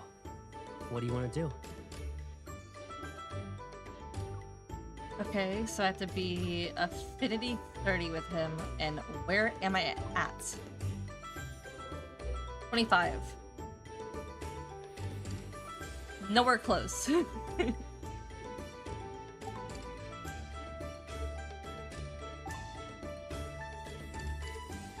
Not unless I listen to a whole bunch of phone calls and read messages.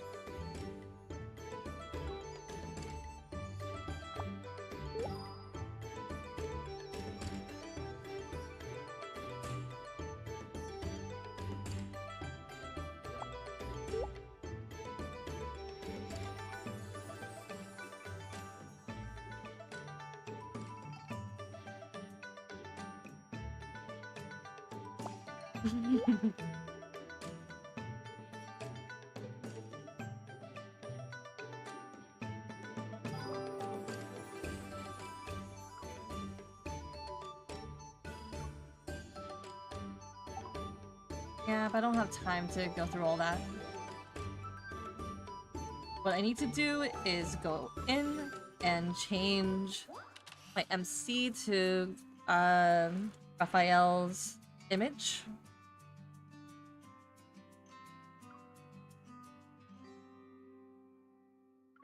Or my MC for Raphael.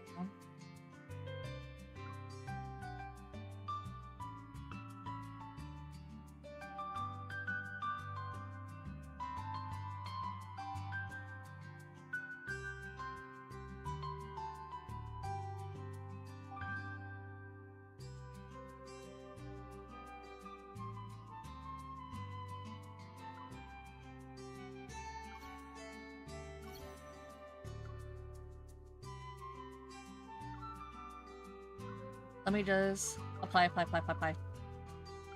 Make sure that it actually sticks. Because it doesn't show up in the preview of the Kindle, I've noticed. But it does show up in the Kindle itself, not the preview, which is very sad.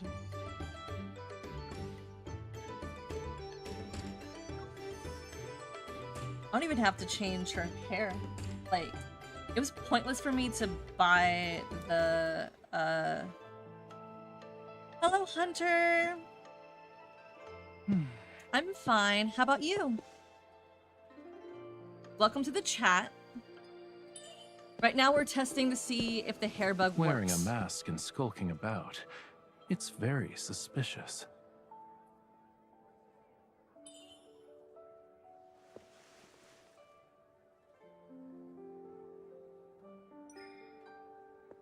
Okay, so far I don't know if the hair... Yep, the hair bug works. You're afraid of that.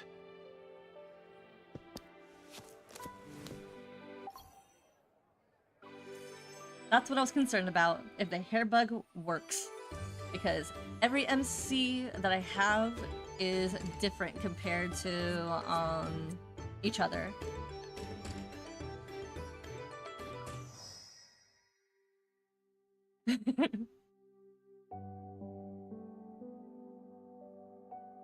Yeah, me too.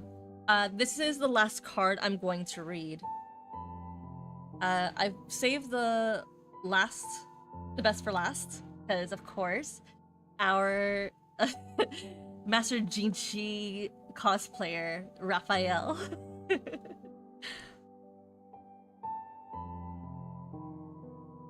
That's the only reason why he's the last one. It's not that he lost the voting poll. Because that's exactly what happened. He lost. I had a poll on my Discord and on my Instagram to see who was going to be read first. And it's sad to say the one who won? Well, it really can't be saying it's sad. But I wanted Raphael to win. But no one likes him in my community. Everybody loves Silas, and I have 2 people who love Zane.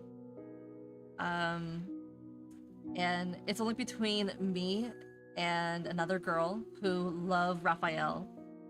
I mean, Raphael is not necessarily my main, but I love him so much.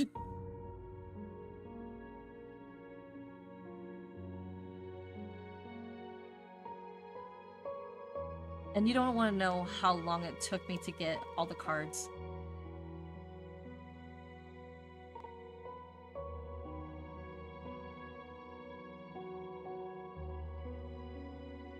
Alright, time to get ready for the recording part. Hola mi amores, soy yo, Violeta Kitty, and today we're playing another round of Love and Deep Space. Today we're gonna read Raphael's card from the Mortality's Tenderness Carved Gem Heart. As the synopsis says, a letter sent to Zonle. This time, it brought the man I wrote to back to my side. With that being said, let's begin in 3, 2, 1.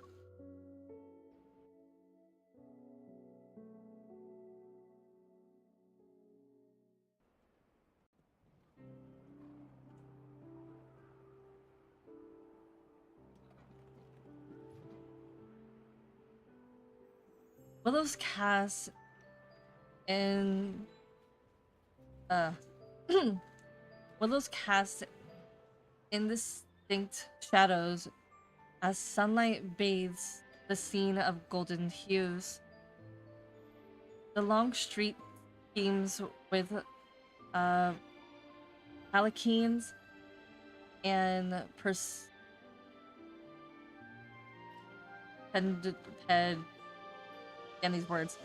pedestrians, as bustling shops stand beneath the eaves.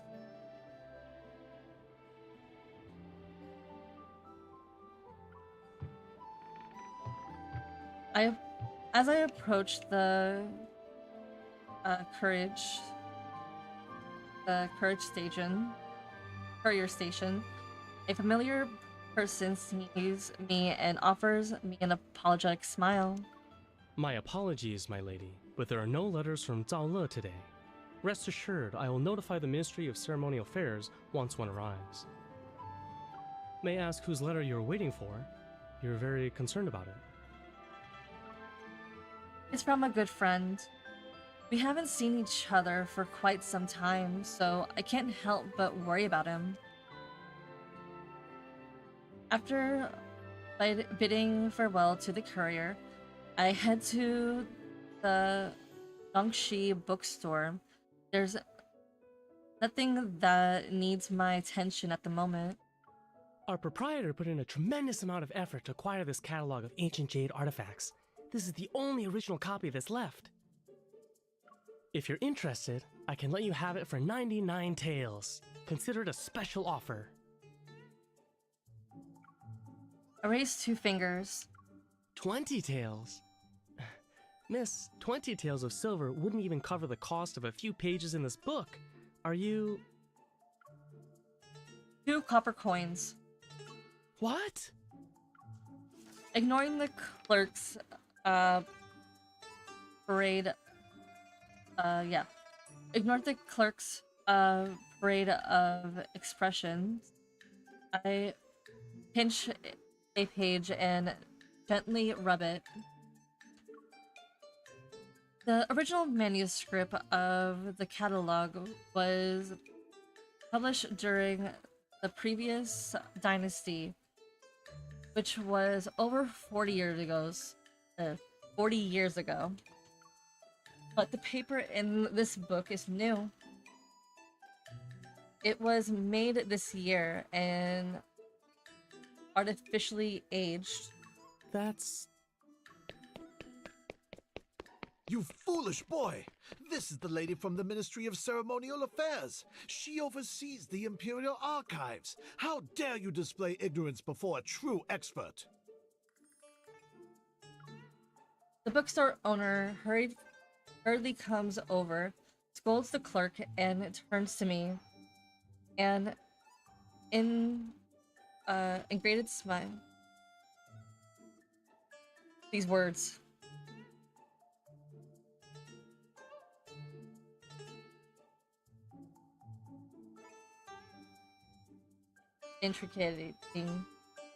Interrogating smile is plastered across his face.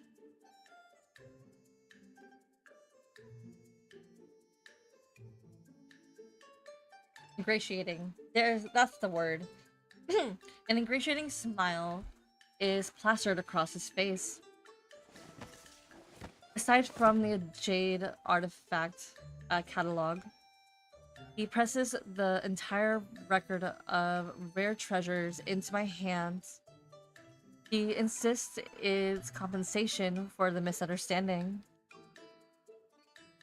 But the Ministry of Ceremony Affairs is a great distance away from here. How am I supposed to carry these books? Standing at the corner of the street with a heavy box, I'm contemplating whether or not to rent a small donkey when I hear a distant sound of galloping hooves.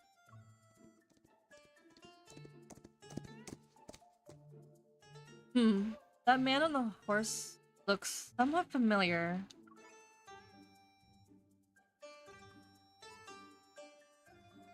The blink of an eye, a figure emerges through the swirling dust. With a face alight with confidence and vigor, he rides towards me while wearing elegant flowing robes.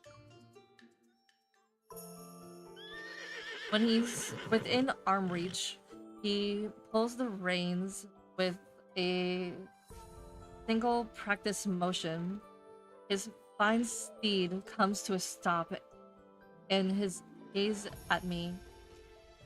My lady, it's been a year since I last saw you, yet you still carry a little box with books. Staring my eyes under the sun, I take a moment to make out his features. Surprised and delighted, light rushes to me. I recognize him. Raphael? Your Highness. Fortunately, all that reading hasn't addled your brain. You still remember me. Of course. I even sent a letter to Zhongli, 2 months ago, but you never responded. Your letter only spoke of new books and interesting stones you collected. You didn't even write a single word that implied you missed me. Why does it sound like MC might be autistic in this chapter? Or the story of Raphael?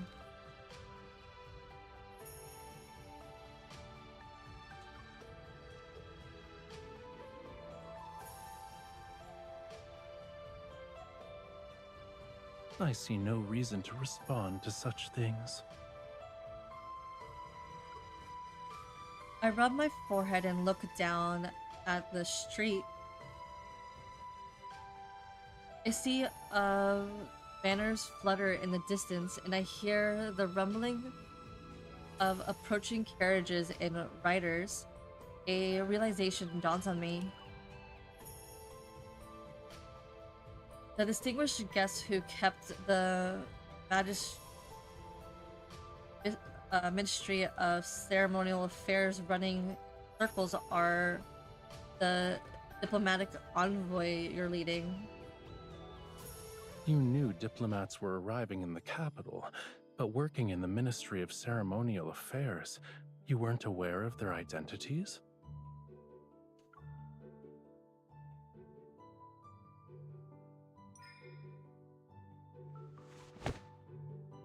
I gently tug his sleeve as it hung down over the horse's back. Now that I know you're the one, I'm happy. Is that so? Why? You're a good friend.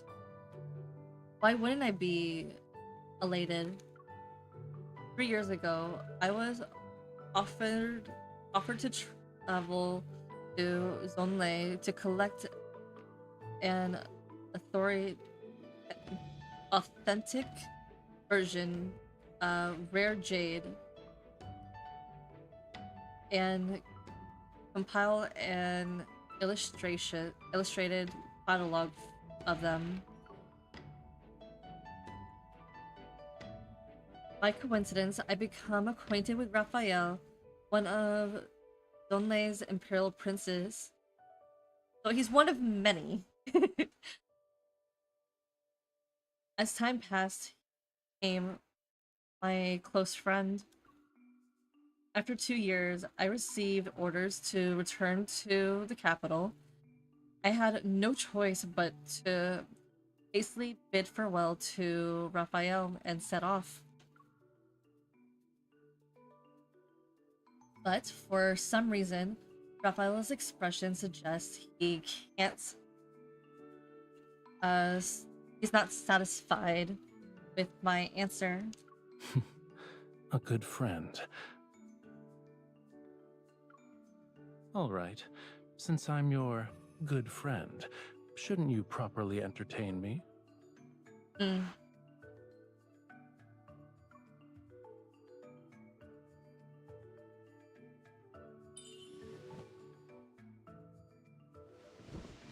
I grab Raphael's outstretched hand, then my body feels weightless as he lifts me and my books onto the horse in one fluent motion. I don't know how to navigate these streets to reach the Ministry of Ceremonial Affairs. Would you be so kind as to guide me? Go.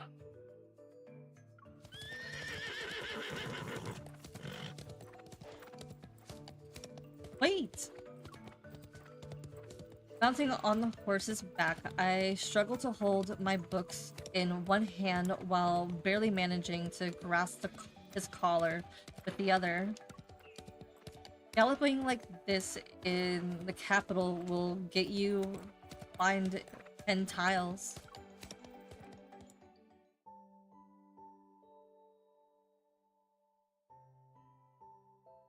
The Ministry of Ceremonial Affairs deal with matters of royal court, diplomats, and oversee affairs spacious and mournful. Officials of every rank hurry about so busily that their feet barely touch the ground. Vice Minister Zhao uh, damn. Vice Minister Zhao, responsible for receiving diplomats, is sweating profusely from standing in sun. He sees Raphael arrive and hurriedly steps forward to greet him. Just as he put on a fawning smile, he noticed me behind Raphael, and his expression visibly stiffens for a moment. Greetings, Your Highness. You've traveled for many days and nights. I prepared a welcoming banquet so you may rest after your arduous journey. Please proceed to... My apologies, sir. I will not be attending. My attendants, however, are fatigued from the journey. I would be grateful if you could extend your hospitality to them instead. Then, Your Highness, I also prepared... Does this lady have any important matters to attend to? If not, then I wish to entrust all my affairs during my stay in Yunshao to her. Where are my living quarters? I'm momentarily taken aback, but I quickly recall the location of the most well-prepared guest house. Follow me, Your Highness. As I lead Raphael outside, I catch a glimpse of Vice Minister Xiao, distinctly a happy expression. I wonder. Vice Minister Zhao is notorious for shirking his duties and being crafty about avoiding work. He never volunteers for troublesome tasks, so why is he eager to attend to Raphael?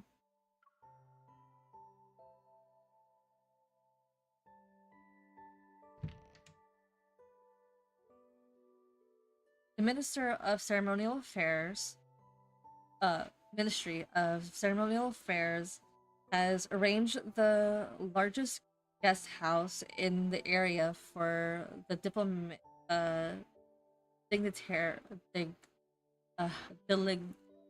damn these words, for the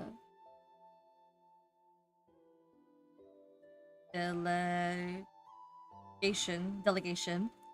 The building is adorned with elaborate furnishings and every type of amenity is provided. The attendants bring Raphael's chest into the room for withdrawing. I also follow them to the doorway.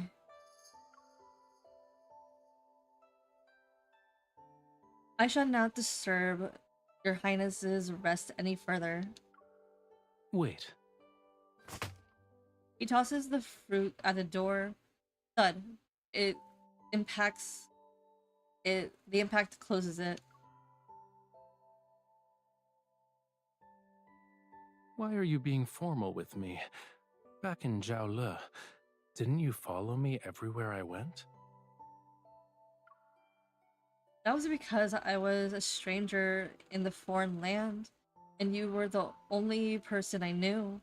I had no choice but to follow you. Now Your Highness is a diplomatic envoy, and I am but a humble official of the Ministry of Ceremonial Affairs. I can't neglect etiquette. We're the only ones here. I'm Raphael, and you're you. Why do we still need formalities? I'm starting to see a pattern here with Raphael. He wants to be just seen as Raphael, not the god of tides, not the what was called the Sanctarch. Not a prince. He just wants to be Raphael. I'm starting to see a pattern here. It's really sweet if you think about it. If we must observe etiquette, shouldn't it be the one that befits friends? Oh. I suddenly understand and immediately offer him a formal bow. That's from the Central Plains. I'm from Jiaole. Shouldn't we follow Jiaole customs instead? Waiting for me with a calm, unhurried air, he spreads his arms open in an invitation embrace. Inviting embrace. Well, What's wrong? Aren't we good friends?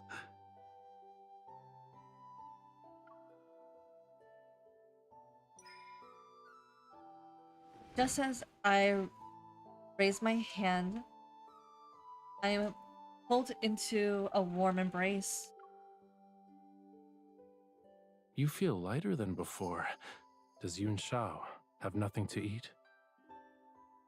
Did you know that golden sunrise on the mountains we waited 5 days to see appeared 2 days after you left? It was annoying. The lamb you once held has grown up.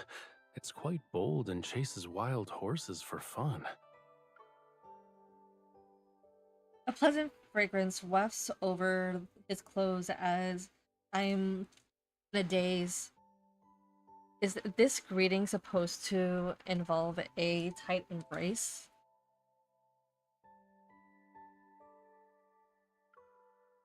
Your Highness. I missed you so much. Huh? I miss you too.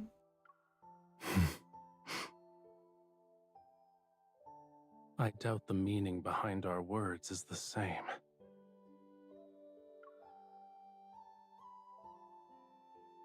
Never mind.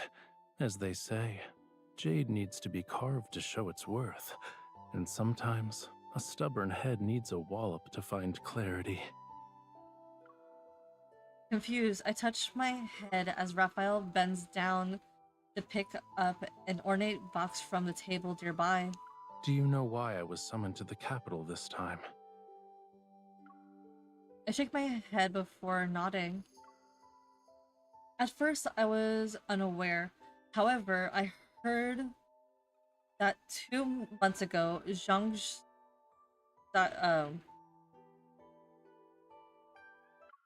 says it, but I cannot pronounce it. Zhongle. I think this was pronounced. Zhongle discovered several substantial materials developed which gradually pleased His Majesty. Greatly displeased His Majesty. I suppose His Majesty has summoned you to the capital to reward you and discuss the details of a mining partnership and to prevent Jiaole from harboring ulterior motives and subtly remind me of my place. Where are you in the line of succession? Because you're either right below the current emperor, because I assume this is an empire, or you are far down the line. Because if you're doing diplomatic stuff, you're really far down the line.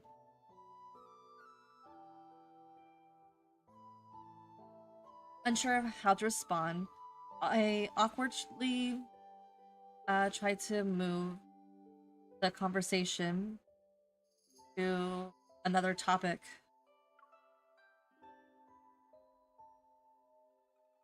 What's inside the box?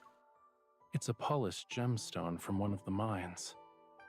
The jewel has a cool texture, and it becomes even colder under direct sunlight.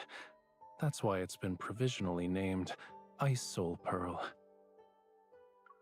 I plan to present it as a tribute to His Majesty, but there's a problem.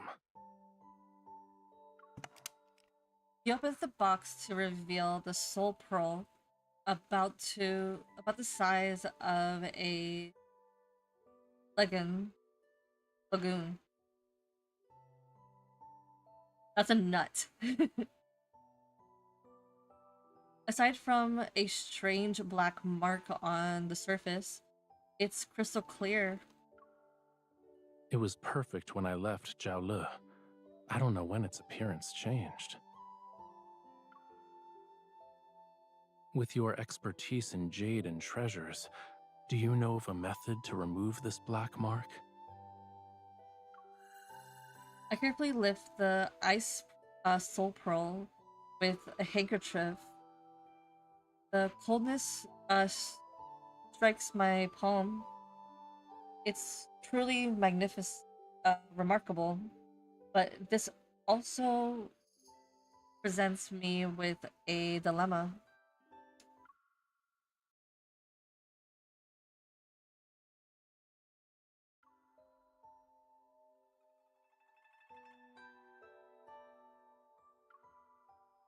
I've never seen such an extraordinary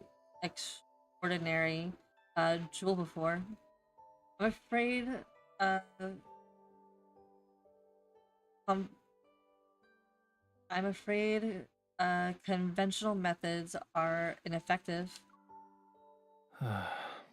Then this journey will be my last.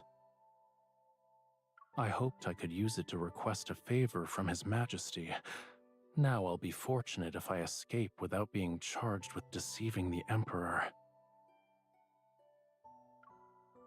Don't worry, I'll help you. His Majesty is hunting. Okay. Then I entrust this. His Majesty is hunting in the west outskirts and won't return to the capital for several days. As long as we fix it before then, everything will be alright. And my life to you. Of course.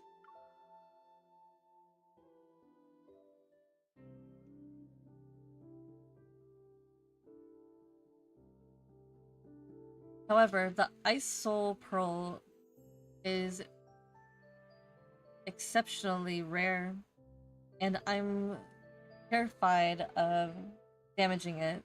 For now, I dare not take any hasty actions. It's Raphael who prompted with a suggestion. You spoke of Mr. Zhu in Yongshao. He's a stone expert you greatly admired. I wonder if the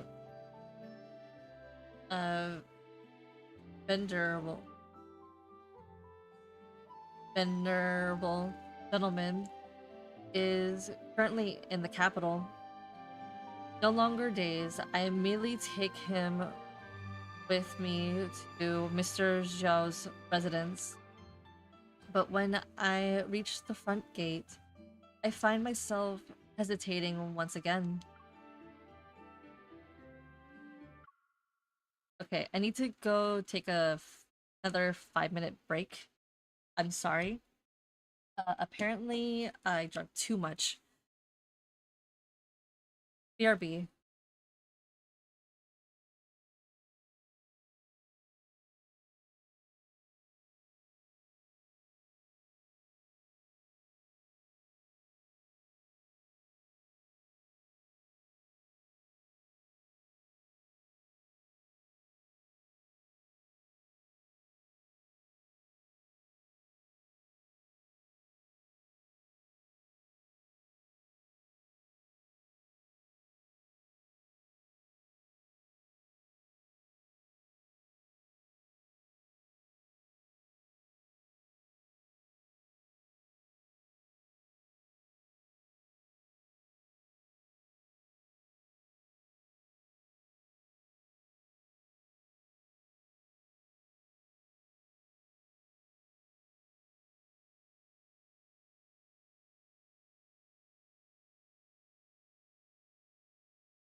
Okay, I am back.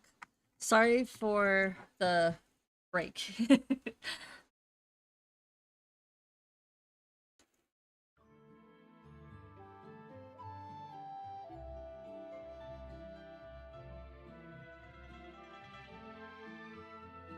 Mr. Zhao has been retired for many years and living as a recluse. He rarely receives visitors. I'm afraid we'll be turned away if we arrive unannounced. This is hardly a challenge. Everyone has something they love, even an obsession. If we appeal to his interests, he'll open his door.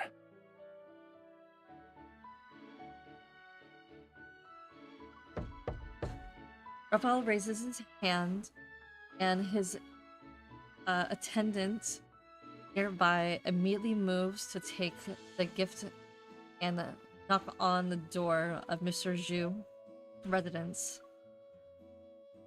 But Your Highness, how do you know what Mr. Zhu likes? Didn't you arrive in Yongshou yesterday? Must one wait until arriving in Yunshao to prepare for such matters? A soft "oh" escapes my lips. My curiosity grows. You said everyone has things they love or obsess over. So, what about you? What do you like? What I like is, of course, the finest in this world. I follow his gaze down to see myself in my somewhat worn official robes. Is this considered exquisite? I have a new official robe. If you like it, I can give it to you. Don't let the others know. What?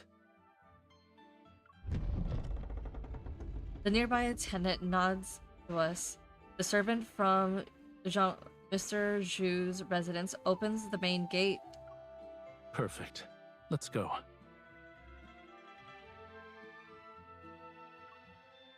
Raphael takes my hand and is about to step forward, but he stops to adjust my official head garb. You're about to meet Mr. Shu. Ensure nothing is out of place so you can make a good impression.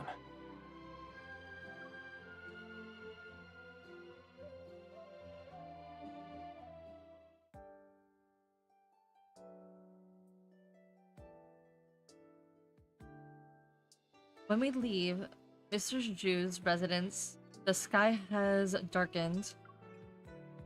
Your Highness, Mr. Zhu praised your writing and invited me to visit him anytime to discuss precious stones and exchange scholarly insight. Yes, I know.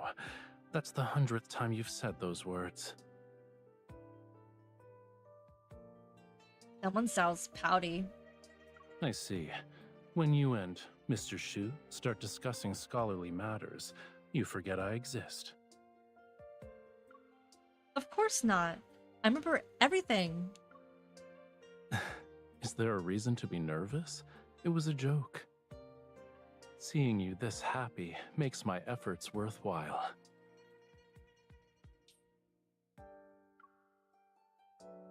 I'm stunned for a moment. Then I look at the night sky and realize something not right.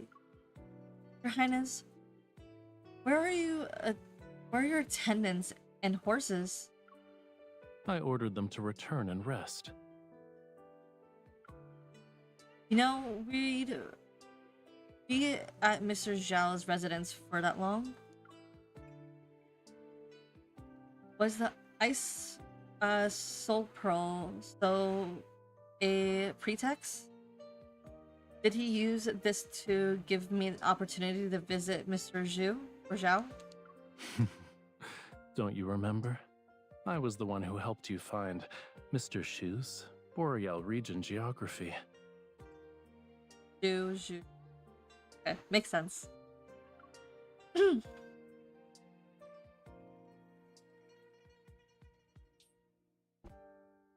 If I'm being honest, I was the one who benefited from your reputation. He only agreed to show me how to fix the Ice Soul Pearl because of you.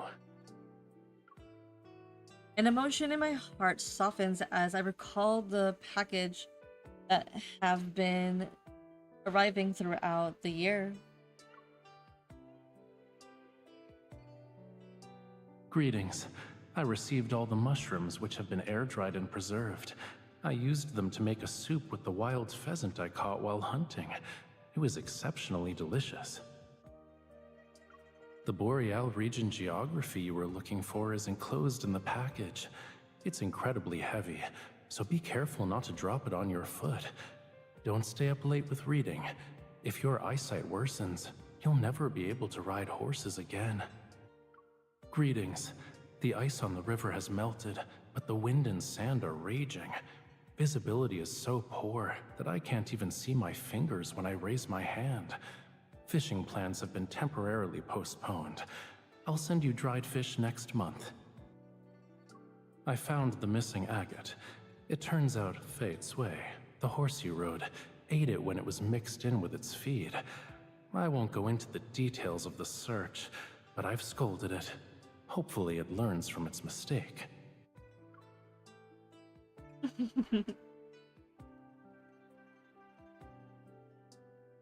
Raphael's letters were never long, but they always respond to every single point in my letter.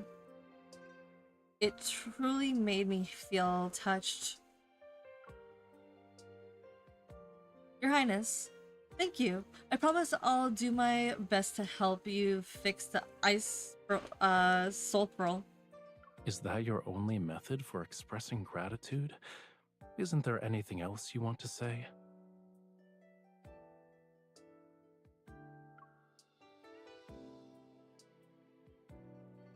Does he think I'm not being sincere enough?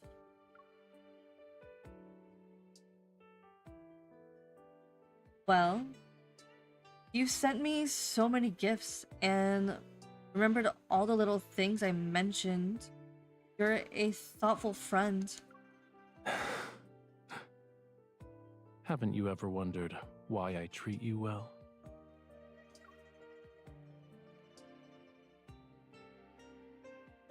I don't have to make an effort to remember things related to you. They're always on my mind. I feel like he's going to be straightforward in this card. When I pass by the river, I think of the fish you love eating. When I see books, I think of a certain scholar searching everywhere for rare editions. Do you truly believe this is because you're my good friend? Raphael, are you trying to imply that you've been wanting to court us? It's...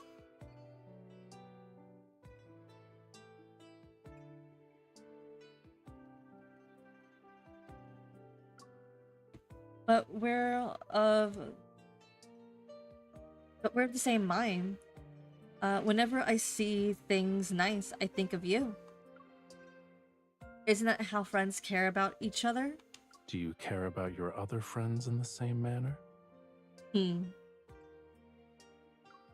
I... Think about it, but don't take too long. Otherwise, I might run out of patience. Is that supposed to be a threat? I mean, I have nothing against the threat. Like, it will be a wonderful promise. I mean, being stuck by Raphael's side, it's not a nightmare that I would say. It would be a dream come true.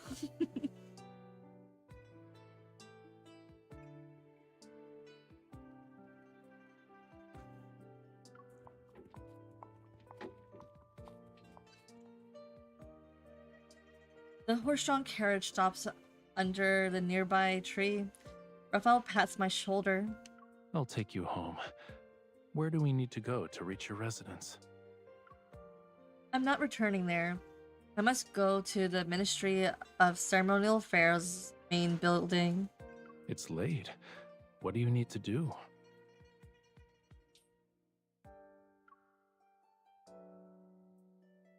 Didn't Mr. Zhu give you suggestions about fixing the soul pearl?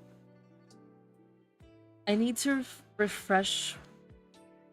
I need to reference various books and find a solution. Oh, I almost forgot. I shall accompany you. Otherwise, you'll be searching through books alone and won't stop until dawn.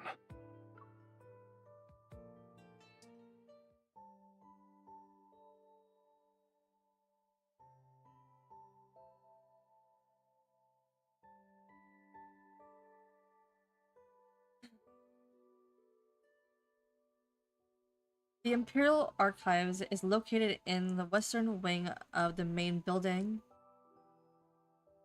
It houses everything from religious records from across the land to writings from every school of thought and philosophy. But since they're... Yes, he's a clingy fish. He's also jealous.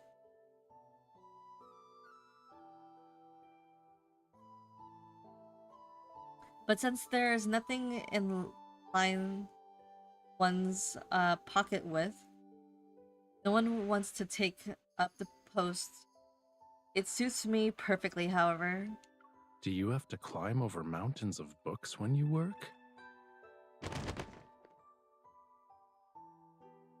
Raphael struggles to navigate through the pile of text, but he still knocks one over. Over one. I've brought back quite a few books recently. It wasn't this messy before. I defend myself half-heartedly as I lead him to the innermost room. This is my workshop, but I sometimes stay here overnight. Your Highness, please have a seat. Raphael looks around at the table. Chairs. Where? Why are we so fast? Raphael looks around the table, chairs, and cushions that are covered with stacks of books. Looking around the cramped room, I push my blanket to one side and pat the bed. Do you always invite your guests to sit on your bed instead of the seat? I don't usually have guests. You and I are the only ones who have been here. If you're not comfortable with it, you can... It's comfortable, spacious, and perfectly suits my taste.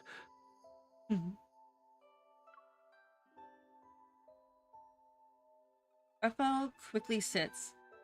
His mood is considerably better. I move over a small reading table only to turn and find Raphael had somehow produced two exquisitely wrapped paper packages from somewhere. Tongue, Ho Shao, Yun Shao's delicacy everyone must try. One bite brings joy and banishes worries.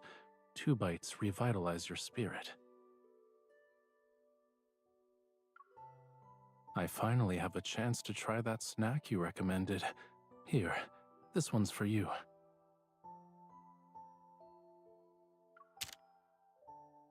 I take the packet, but notice something's off. Why aren't you eating? How much did you pay for this? 2 taels.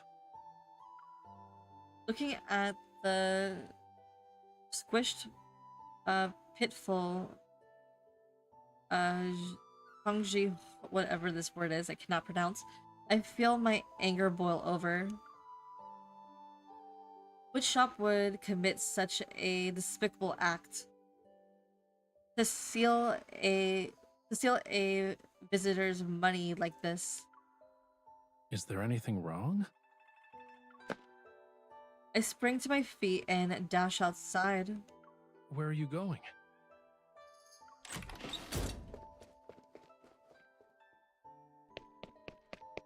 A moment later, I run back with a steaming hot Hung Hongyu and place the package in front of Raphael.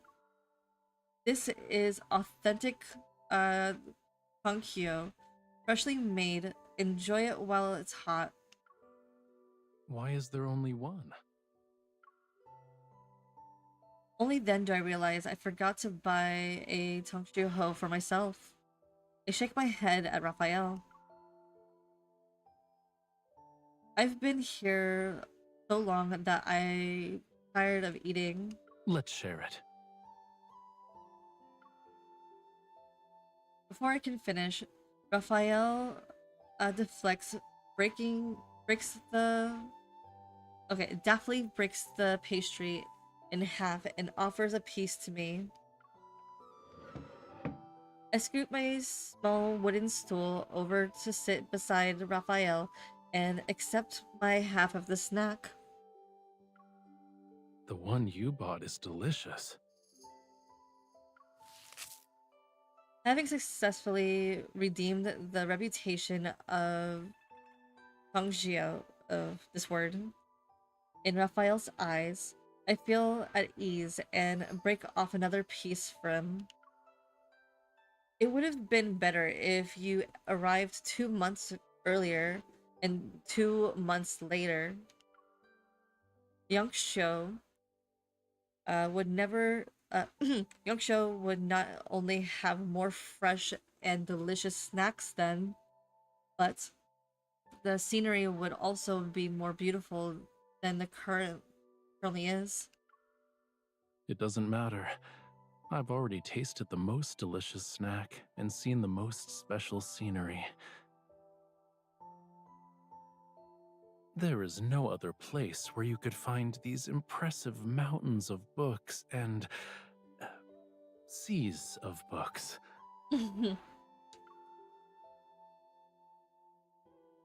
Stop teasing me.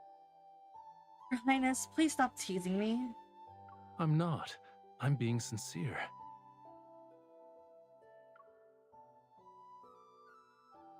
And what's most special is...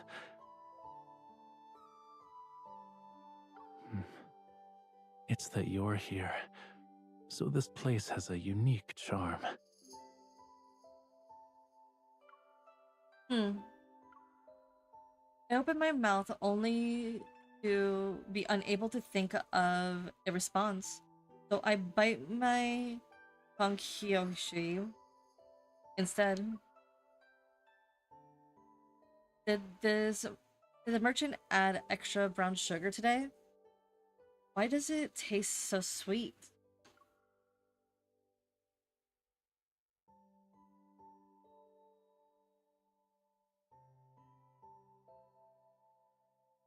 After finishing the pastry, I bring out several boxes of books about minerals and stones. Raphael and I begin looking through them. Mr. Zhu said the soul pearl is an extremely cold object. While it can resist toxic heat, it becomes easily damaged over time. We can research minerals with several compositions to find the way to remove the black mark. But candles burn one after another. We reach the bottom of the box, yet I don't find anything. In a moment of exhaustion and frustration, I had I had suddenly rest on my shoulder as a book is handed to me. It says, you need to soak the soul pearl in a certain type of wine. Okay, so I'm just trying to find a yawn. Thanks a lot, Rafi. I'm fully alert. My eyes immediately start uh scoring the words on the page. This wine is of an well, that's a lot of words. This wine is an extremely cold, piercing nature.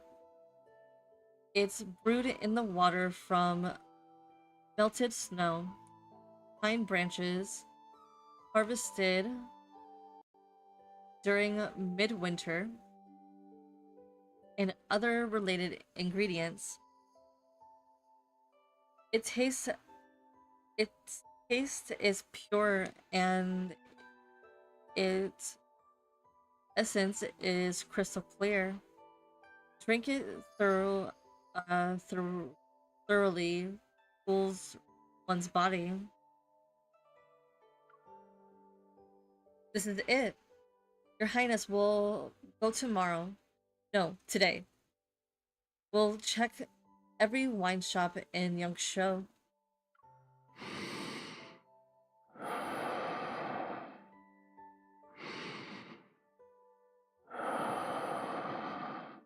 The weight on my shoulder grows heavier. I turn to see that Raphael is already asleep. Several books are open next to his hand. I pause before carefully covering him with a small blanket. We'll head there tomorrow then.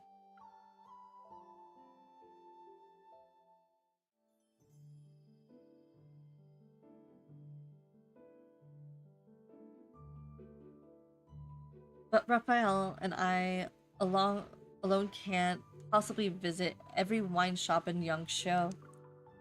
So Raphael sends his attendants to investigate each establishment in advance as he expresses a desire to properly explore Yangshuo. I change out of my official robes. I'm about to leave the guest house when Vice Minister Zhao intercepts me at the entrance. Are you off to see His Highness, my lady? He thrusts an invitation into my hand with a smile that doesn't reach his eyes.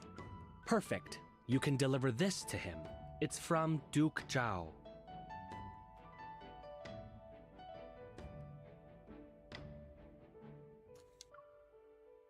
Duke Zhao? Yes, Duke Zhao is in His Majesty's good graces. You must ensure His Highness attends. Or else. That's not ominous. It will create an unfortunate situation. Who knows what Duke Zhao might say to His Majesty? I hope you understand.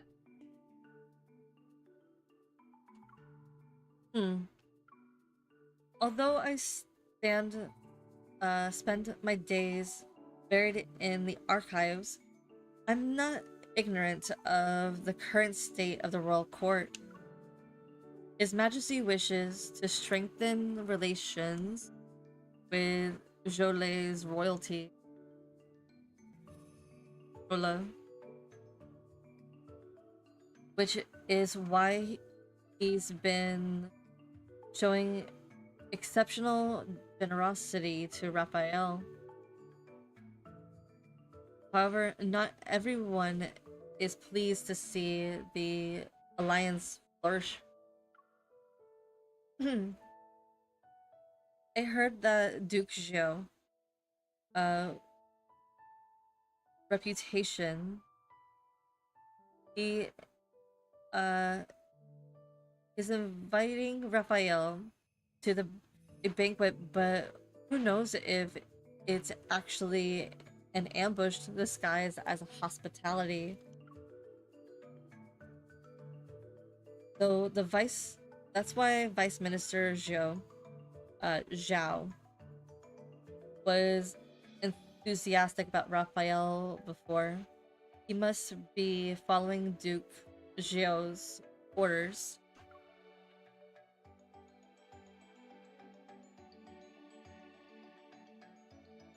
I am of low rank and lack eloquence. I can only deliver the invitation to His Highness. As for whether His Highness chooses to attend or not, that is beyond my influence. Persuade him. His Highness will listen to you. I'm getting Mao Mao vibes from this.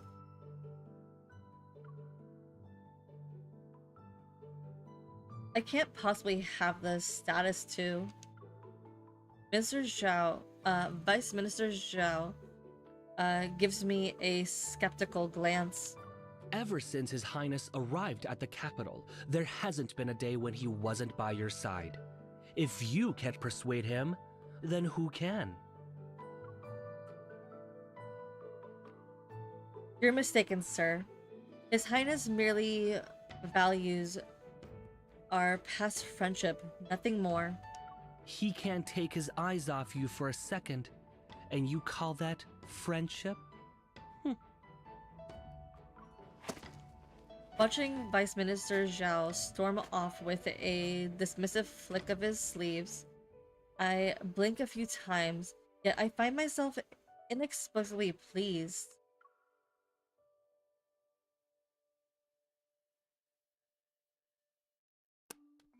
As soon as Raphael receives the invitation, he throws it away in a nearby disposal container.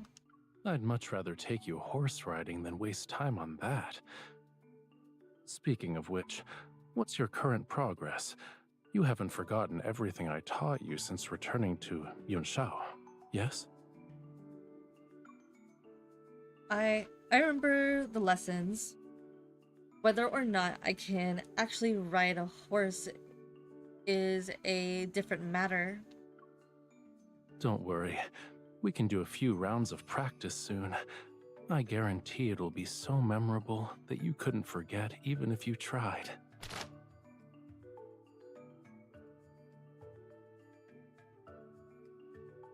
He elegantly unfurled his fan before deliberately waving it before me.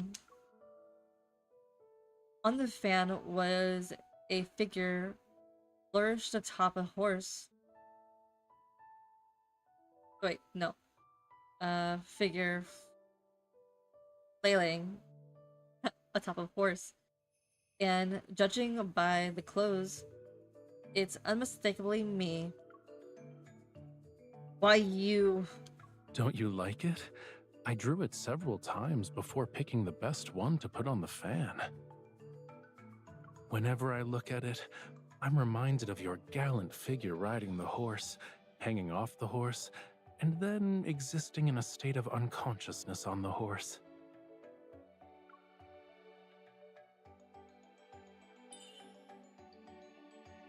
Your Highness, please have mercy on me. What's wrong? You can draw me on a fan too. I don't mind. That will look even stranger. I'm speechless. But Raphael doesn't care about my inner turmoil. He pulls me along, continues walking, and waves the fan several more times.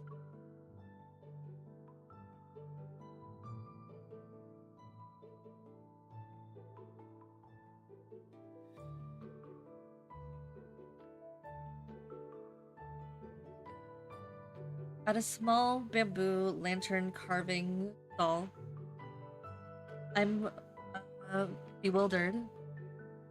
I can only stare at Raphael, who's sitting on the tiny wooden stool. Your Highness, Are you certain you want to do this? Didn't you say you'd accompany me? You can't go back on your word now. You are good at tasks that require great precision, such as polishing stones. This shouldn't be difficult for you. The stall owner explains that we shall each carve a bamboo lantern resembling the other. Whoever creates the one with the better artistic essence can take it home for free.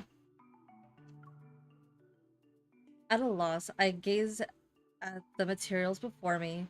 Raphael has already picked up the carving knife. Your Highness, those are two different things. I'm no good at this sort of craft. Stones and bamboo are the same. Don't stand there in a daze. I won't be upset no matter how badly you carve it. Sit. I'm tempted, but well, know what? I'm gonna say it. Sit where? On the bench or your bamboo? There, I said it. No one judged me whatsoever. I said it. All right.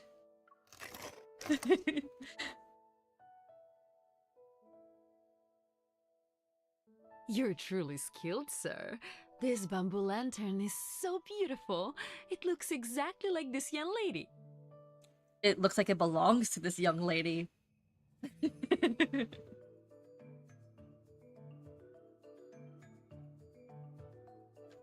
The young lady's bamboo lantern is... It's a lantern. I wish I could bury my head in my collar. Raphael swiftly takes the bamboo lantern into his hands. The carving is detailed. It resembles me too. Yes. It's me when I fell asleep and accidentally rolled down a grassy hill. That's the sword we're going with. Okay. I was trying to carve you riding a horse and shooting an arrow. These two lines at the top aren't my legs?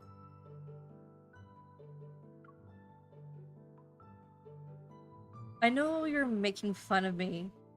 I already told you I'm not good at this. I sheepishly try to take back the lantern, but then I mustered up the courage to retort. Your Highness, the one who carved doesn't look like me either. Isn't it too beautiful? I made it as I appreciated your face. It's the same. Here are the eyes, nose, lips, and chin. Which part doesn't look like you? This is exactly how you are to me. I don't think so. Your Highness carved me like a delicate jade figurine. But I'm not just an ordinary stone, spending my days buried under rocks, amongst rocks. What's wrong with being a little stone? You're a pebble I happened to find by chance. A little stone I want to keep by my side and carry with me every day. Haiku. No amount of gold, silver, or jade could ever make me part with my little stone. I'll show you a stone.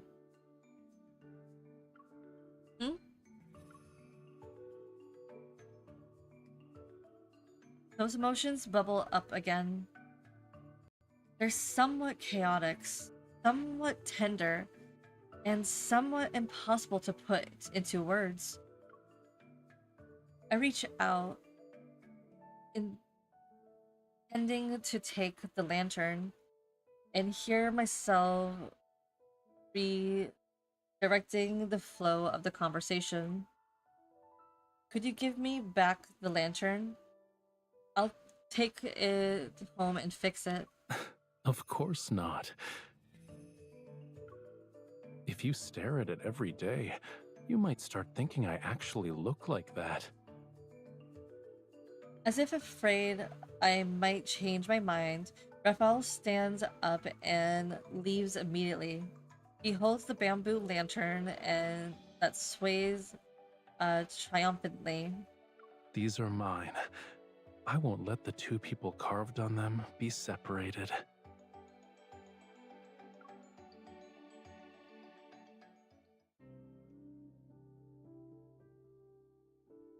Several days later, Raphael attendants discover the tavern in the Eastern Market might have the wine we're looking for. I quickly rush to meet up with Raphael, and together we head to the Eastern Market. Snow water, pine branches, these unique ingredients. If I'm not mistaken, this wine is called Jade Chill. With a warm smile, the tavern owner stroked his beard and nods. There should be a few jars left in the cellar. I'll send someone to search for them tonight. You can visit tomorrow to collect one. Thank you. I thought a rare wine would take a considerable amount of effort to purchase, but everything is going smoothly. Thank you for being willing to part with your treasure and aiding us in our urgent predicament. Raphael hands a brocade box to the owner. Upon seeing its contents, he repeatedly declines to accept it. You're too generous. It's merely one jar of wine. It's not worth this much. Part of this is payment for the wine, and consider the rest as my deposit. Whenever you acquire more fine wines, please inform me. I'll have someone collect them. Unable to refuse any further, the tavern owner thanks him and accepts the payment. At least allow me to fulfill my duty as a host. As luck would have it, we've hired a theater troupe today. Please, go upstairs to enjoy the performance. I shall prepare a table of exquisite dishes for you. Do you want to go? You've already been... Excuse me. You've always been fond of music. I was actually thinking of inviting you to a performance a few days ago. With the most important matter resolved, I feel relieved and cheerfully take out my pouch. I give it to the nearby attendant. Please give this to the troop leader and ask them to perform several of their best pieces for us.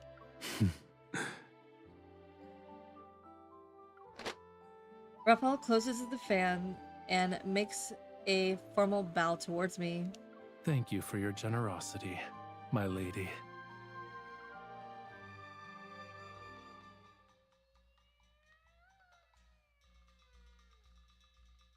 However, I didn't expect the tavern owner to hire a theater troupe from a foreign land. The melodious, melodious, flowing turns create a pleasant sensation in my ear, but I can't understand a single word. Are you tired?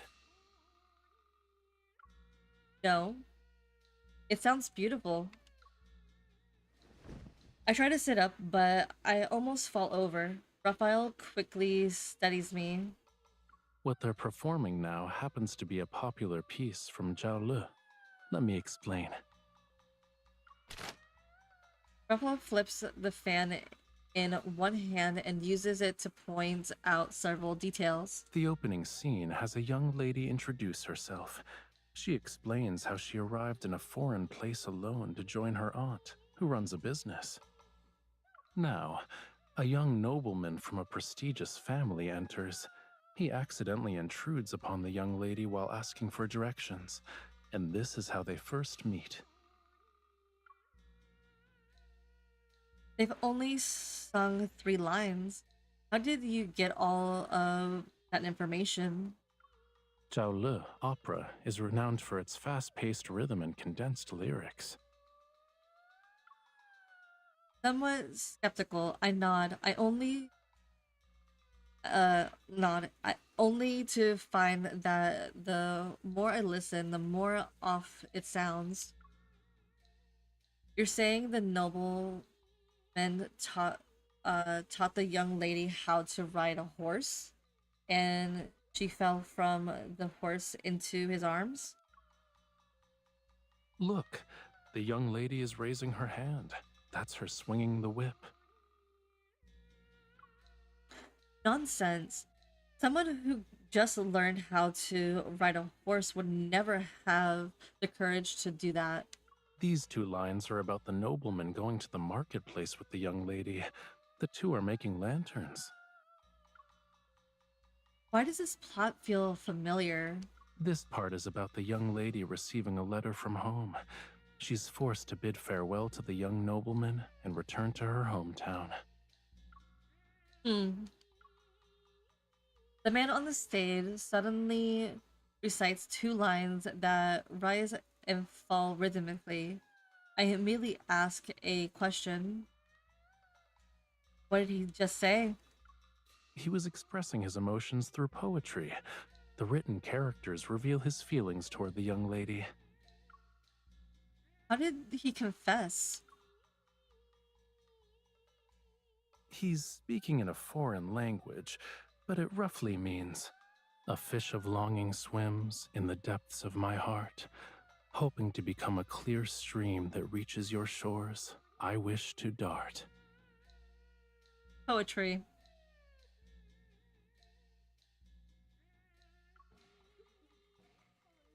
The drum beats on stage suddenly quicken like pouring rain, while Raphael's tone is gentle. It's as if he's confiding in me. He says his yearning is unbearable. Even if mountains and seas separate them, he still wishes to become a stream flowing toward his beloved. The drum beat gradually subside, and the quietly flowing melody can no longer mask the sound of my pounding heart. Do you still want me to translate? He's not speaking anymore. It's the young lady who's singing now. The piece is about to end, and the young lady is giving him her answer. And I can only stand there. The music stops and the room is drenched in silence. This is a rare manuscript, and the rest of the story has been lost to time. People have many different theories about how the story ends. What do you think happens?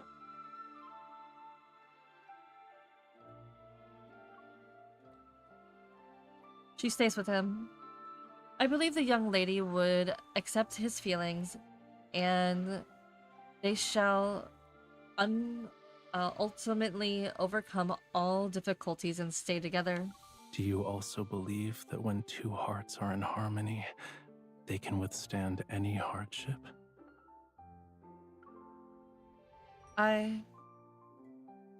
This is merely a play, Your Highness. People are meant to make the audience happy. Plays are meant to make the audience happy, but the story in real life don't always turn out like that. But I believe the perfect ending from the lyrics can happen to us too. Now then, there's a question I must ask. Despite all of my reasons, I'm here only because of you. If you're willing to walk beside me, then I won't fear the hardships and dangers that await.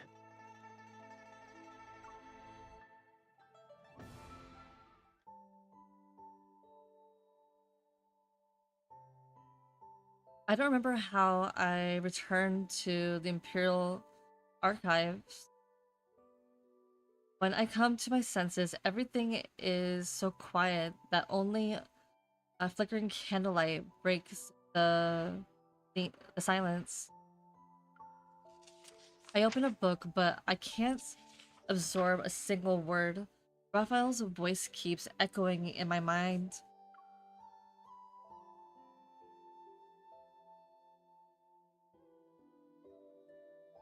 On my journey from Jiaole to the capital, worries surfaced in my mind.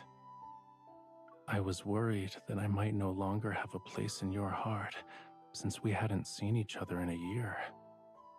I was worried that my preparations weren't thorough enough. Suddenly confessing my feelings would make you panic and run. I was worried that I would be rejected. I would have to return to my empty existence without you. When did he say all this? But all these fears vanished the moment I saw you. Only then did I realize they were nothing but a resounding call that urged me to go to you.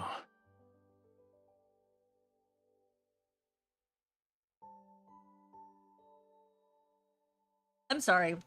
I think there was a mistranslation. They were nothing but a resounding call that urged me to go to you. Okay, so he said call, but the text says horn. Okay. Okay. No wonder I was very confused. Horn. Horn. Not call. Horn. Typo? Maybe. Or it was a direct translation, but they couldn't fit it with the lip flip flaps.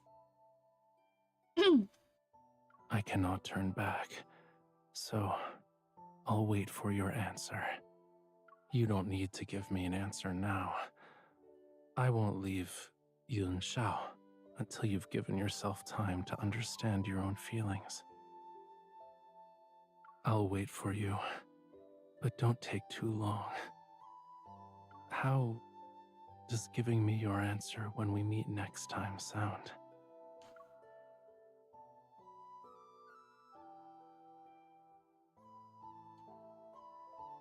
What are my true feelings for Raphael?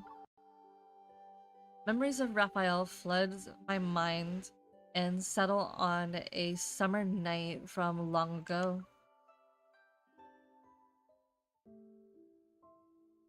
Back then, Raphael and I were in one of Jola, small towns. He was secretly investigating local conditions throughout the area while I was completely absorbed in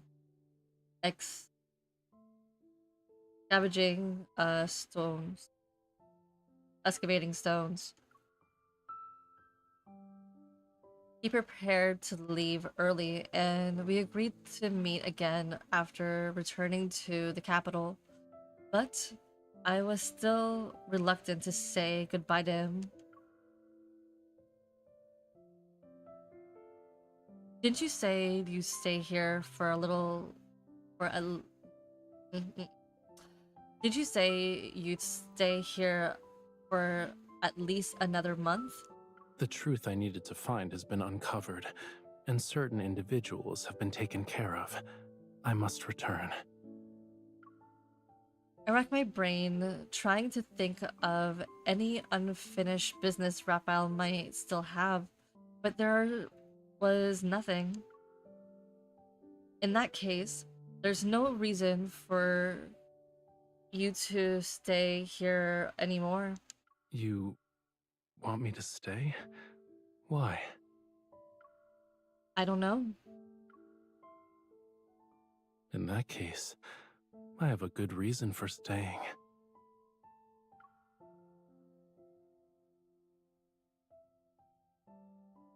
There's a lack of kissing in this banner. I just realized that.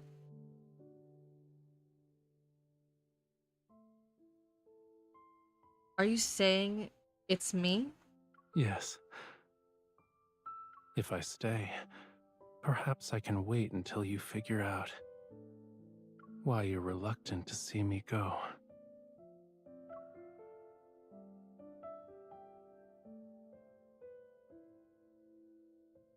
I still vividly remember the relief and joy I felt when he agreed to stay. For the next 6 months, Raphael remained in the small town as promised. He accompanied me as we trekked across the mountain. He taught me how to ride horses and guided me to a cluster of blooming flowers in the desert. But back then, I had grown so accustomed to having him by my side that I never stopped to examine why. But now, even though I'm not sure how to put it into words, I need to give him an answer. I'll find Raphael tomorrow and talk thing out properly.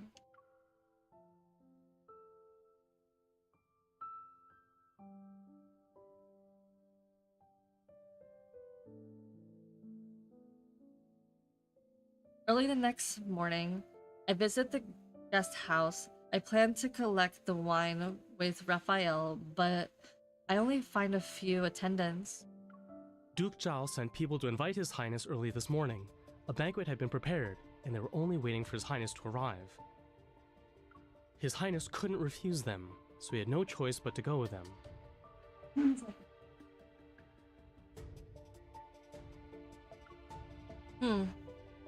However, your timing is perfect, my lady. We just received news that His Majesty has returned early from the western outskirts. The palace sent a message. His Highness will be summoned to meet with His Majesty in a few hours, but we don't know if he'll leave the banquet.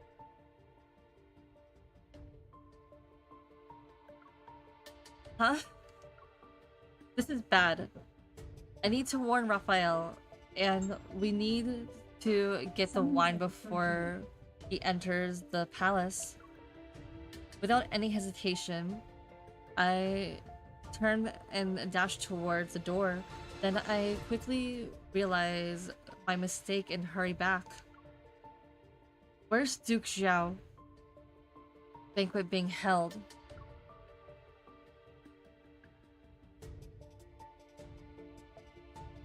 Okay, give me a moment. Someone's at the door.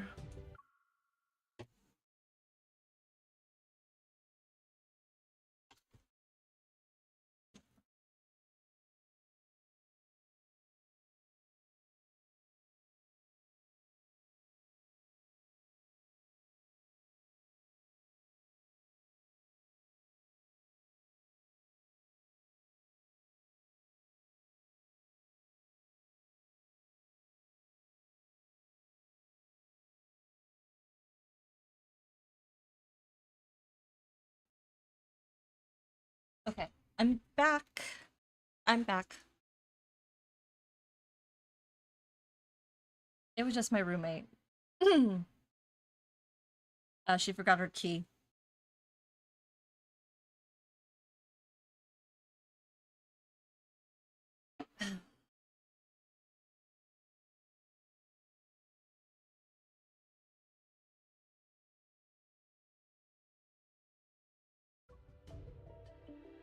After receiving Jade Chill, I rushed the Wax Tower, the restaurant where Duke Xiao is hosting his banquet. The Duke is hosting the banquet here. No unauthorized persons are allowed to enter. I'm an official from the Ministry of Ceremonial Affairs. Ministry of Ceremonial Affairs? I don't care who you are. Nobody gets in without an invitation. There are no exceptions.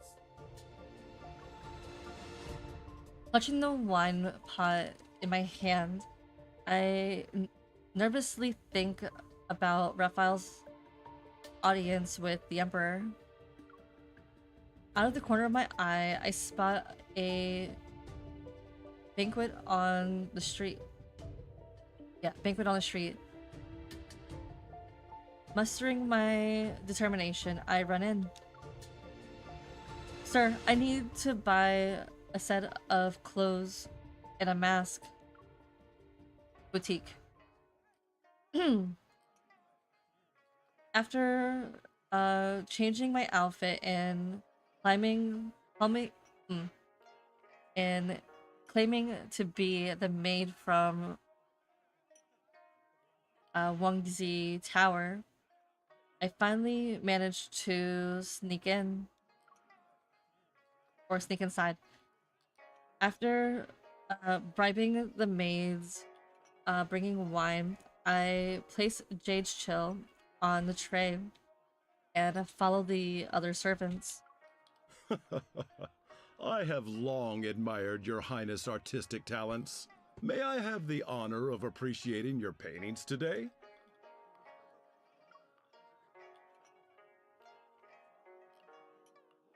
Hidden behind my mask, I discreetly glance in Raphael's direction. I'm afraid I must disappoint you, Your Grace. I'm not in the mood for painting.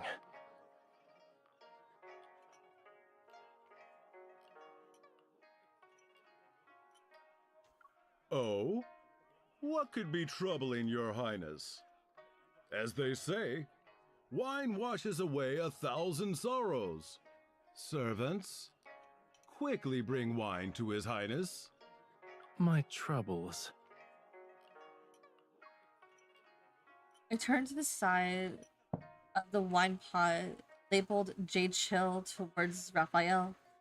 He glances at me, seemingly cautious before taking it. There is someone I admire, but I'm uncertain if she will return my affections. This has troubled me to no end. I feel Raphael's fingers tap my wrist. I nervously hold my breath and quickly back away. I never would have guessed that your Highness was a lovelorn soul, but as they say, there are plenty of flowers in this world.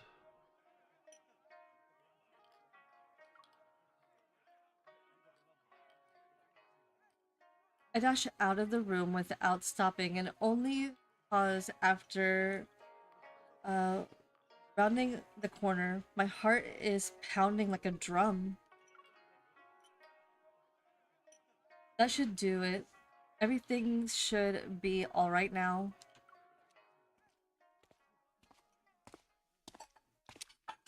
Startled by the sound of footsteps, I quickly hide behind a folding screen. A familiar figure appears at the end of the hallway. This might be the candle. This might be the candle.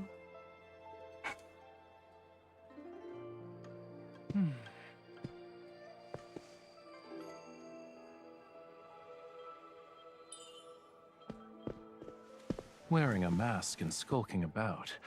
It's very suspicious.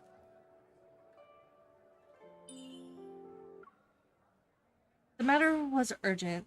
Your Highness, I had no choice but to resort to an improper tactic to deliver the message.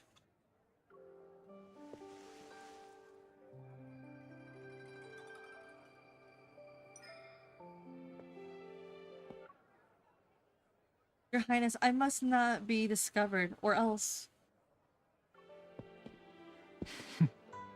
You're afraid of that. Yet here you are.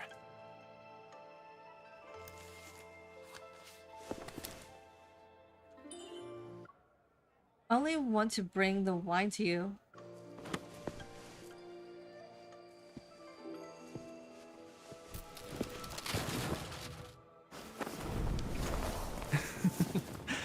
I got you.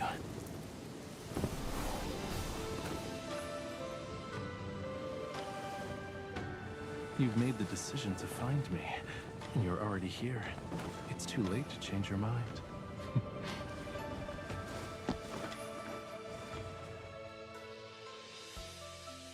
I'm in your heart, too.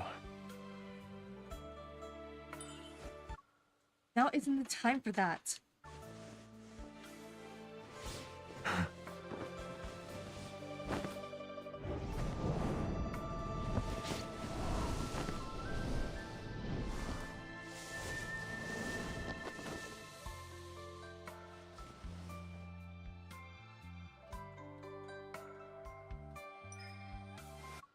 Raphael, Raphael, are you alright?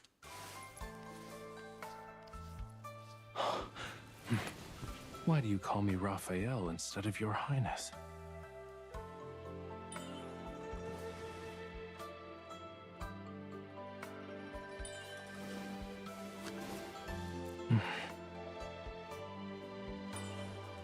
Because there are some words I can only say to Your Highness.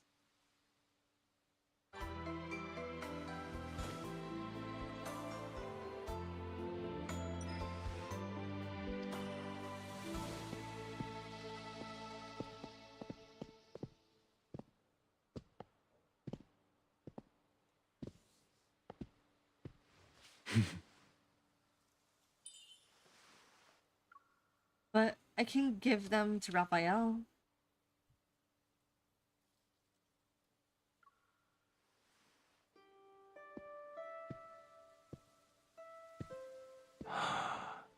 A fish of longing swims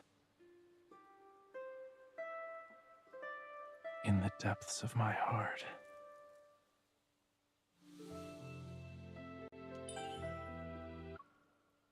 Hoping to become a clear stream. That reaches your shores. I wish to dart.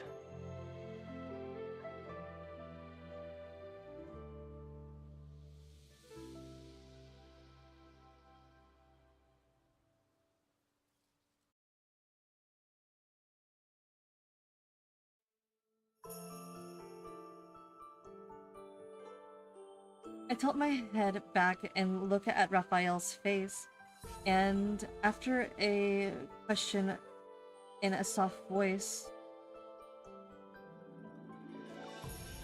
Raphael, are you satisfied with this answer? If this is your answer to my question from yesterday, then yes, very much so. However, it's not nearly enough. Raphael presses his forehead against mine. His eyelashes touch my skin. A tickling sensation reaches the depths of my heart. I want to know more about your feelings. I want to know when you first fell in love with me, and if you've missed me in the past year. I want to hear every thought of yours from now on, and every day I want to hear you say, I like you so much, Raphael. If I were to stand here and tell you everything, one sentence at a time, I fear I wouldn't finish by nightfall. Then at least tell me why you decided to look for me. I cup his face and slightly move back to create some distance between us. I'm too embarrassed to truly confess. It's because I was worried about worried you wouldn't be able to fix the soul pearl before you met His Majesty. Oh, in other words, you've discovered that you can't bear to refuse me. You can't live without me.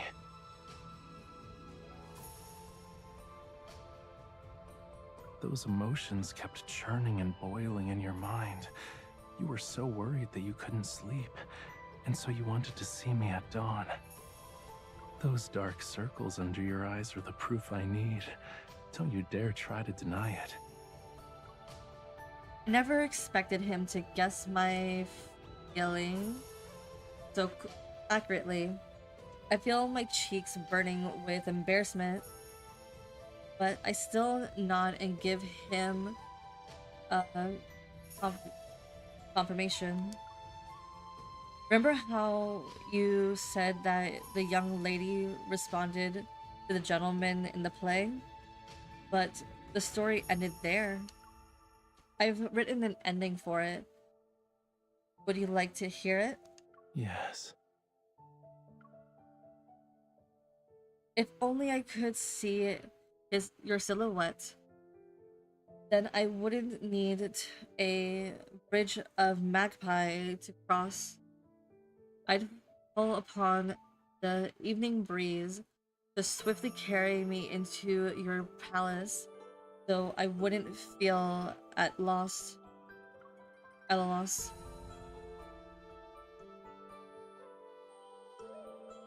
I tilt my head and rest my chin on Raphael's shoulder. I speak softly. Also, I like you so much, Raphael.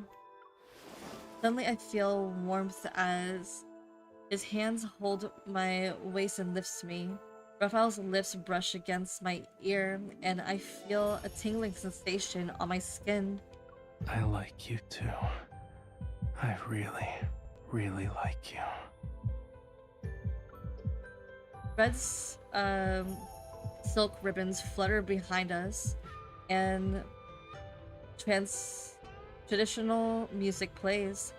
But at this moment, all I can hear is Raphael's incredibly rapid, uncontrollable heartbeat.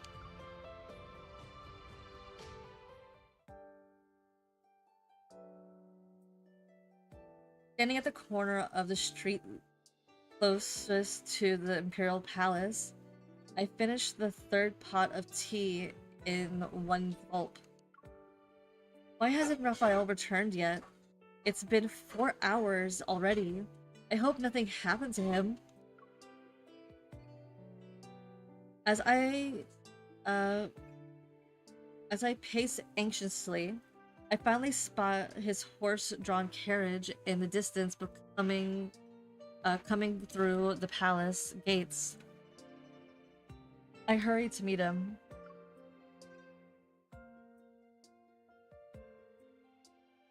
How did it go? Nothing went wrong, I assume. Raphael leans down, points What to do you himself, see here? and moves his head from side to side. I don't see anything. The head upon my shoulders is intact. A weight upper is removed from my heart, and I quickly extend a 1 foot.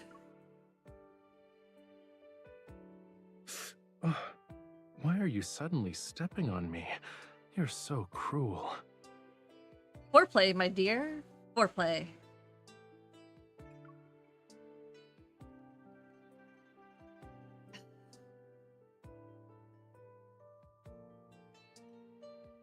Raphael gently strokes my head and pulls me into his embrace. The Soul Pearl was presented and your audience with His Highness or His Majesty is over. What will you do now? Raphael holds my hand and intertwines his fingers with mine. For you, I'll find a larger mansion. Then I can stay in Yunshao with you. You can't. Won't Zhao Le fall into chaos without you? I'm starting to until I see the amusement in his eyes and realize he's joking. I relax. I was desperate for an answer from you, because I was the only one feeling anxious and uncertain.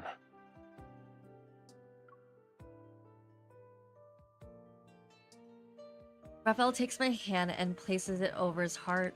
It's different now. With you by my side, I won't be nervous anymore.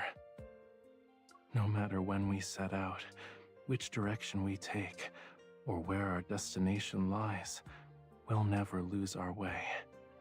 Move at your own pace. All I need is your promise to never let go. I'll be waiting.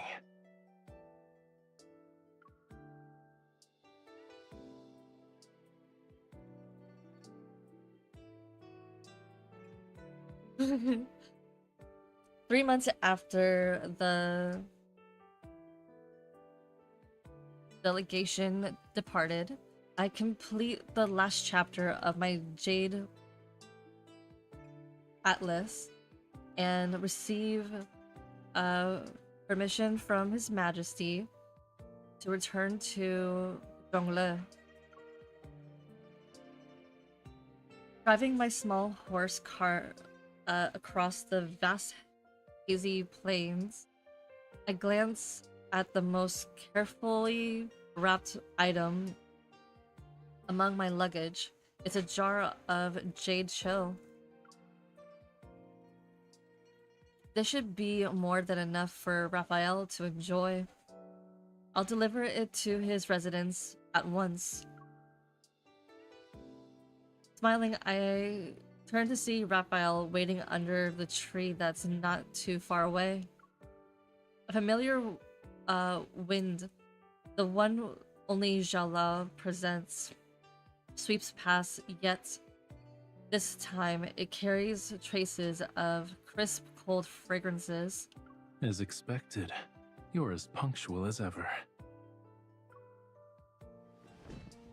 He opens his arms wide, and I smile as I rush into his embrace. Raphael, it's been a long time.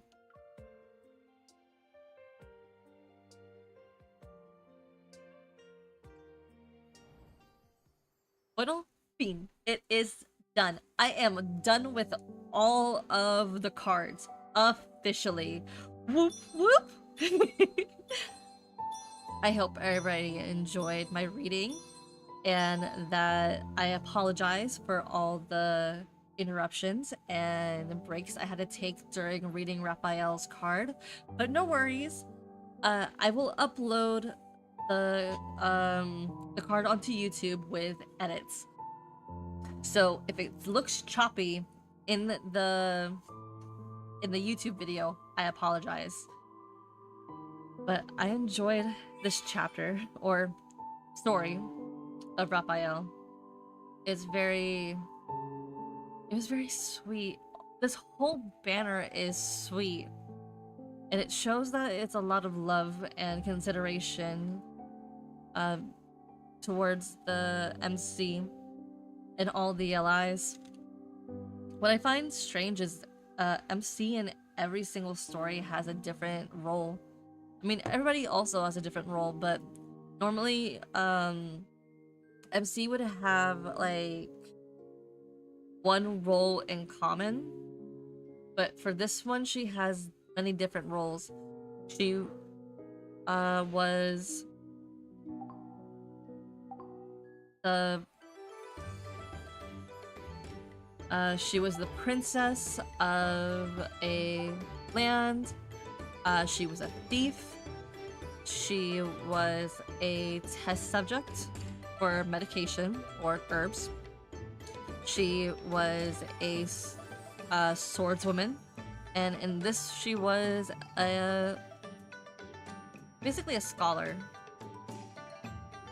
So she's a lot of things in the story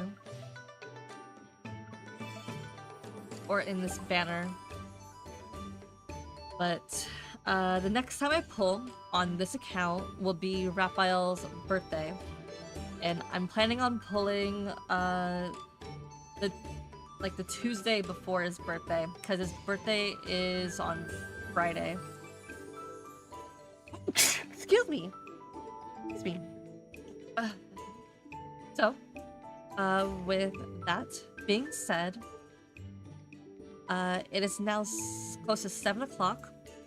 and I need to start making dinner. So, it was a pleasure to be on stream with you all. I hope to see you in the next one. See you on Tuesday, where we're going to finish reading everybody's side stories from the event stories. Alright? Good morning, good night, good evening, good afternoon. Until we see each other next time, mi amores. Bye bye.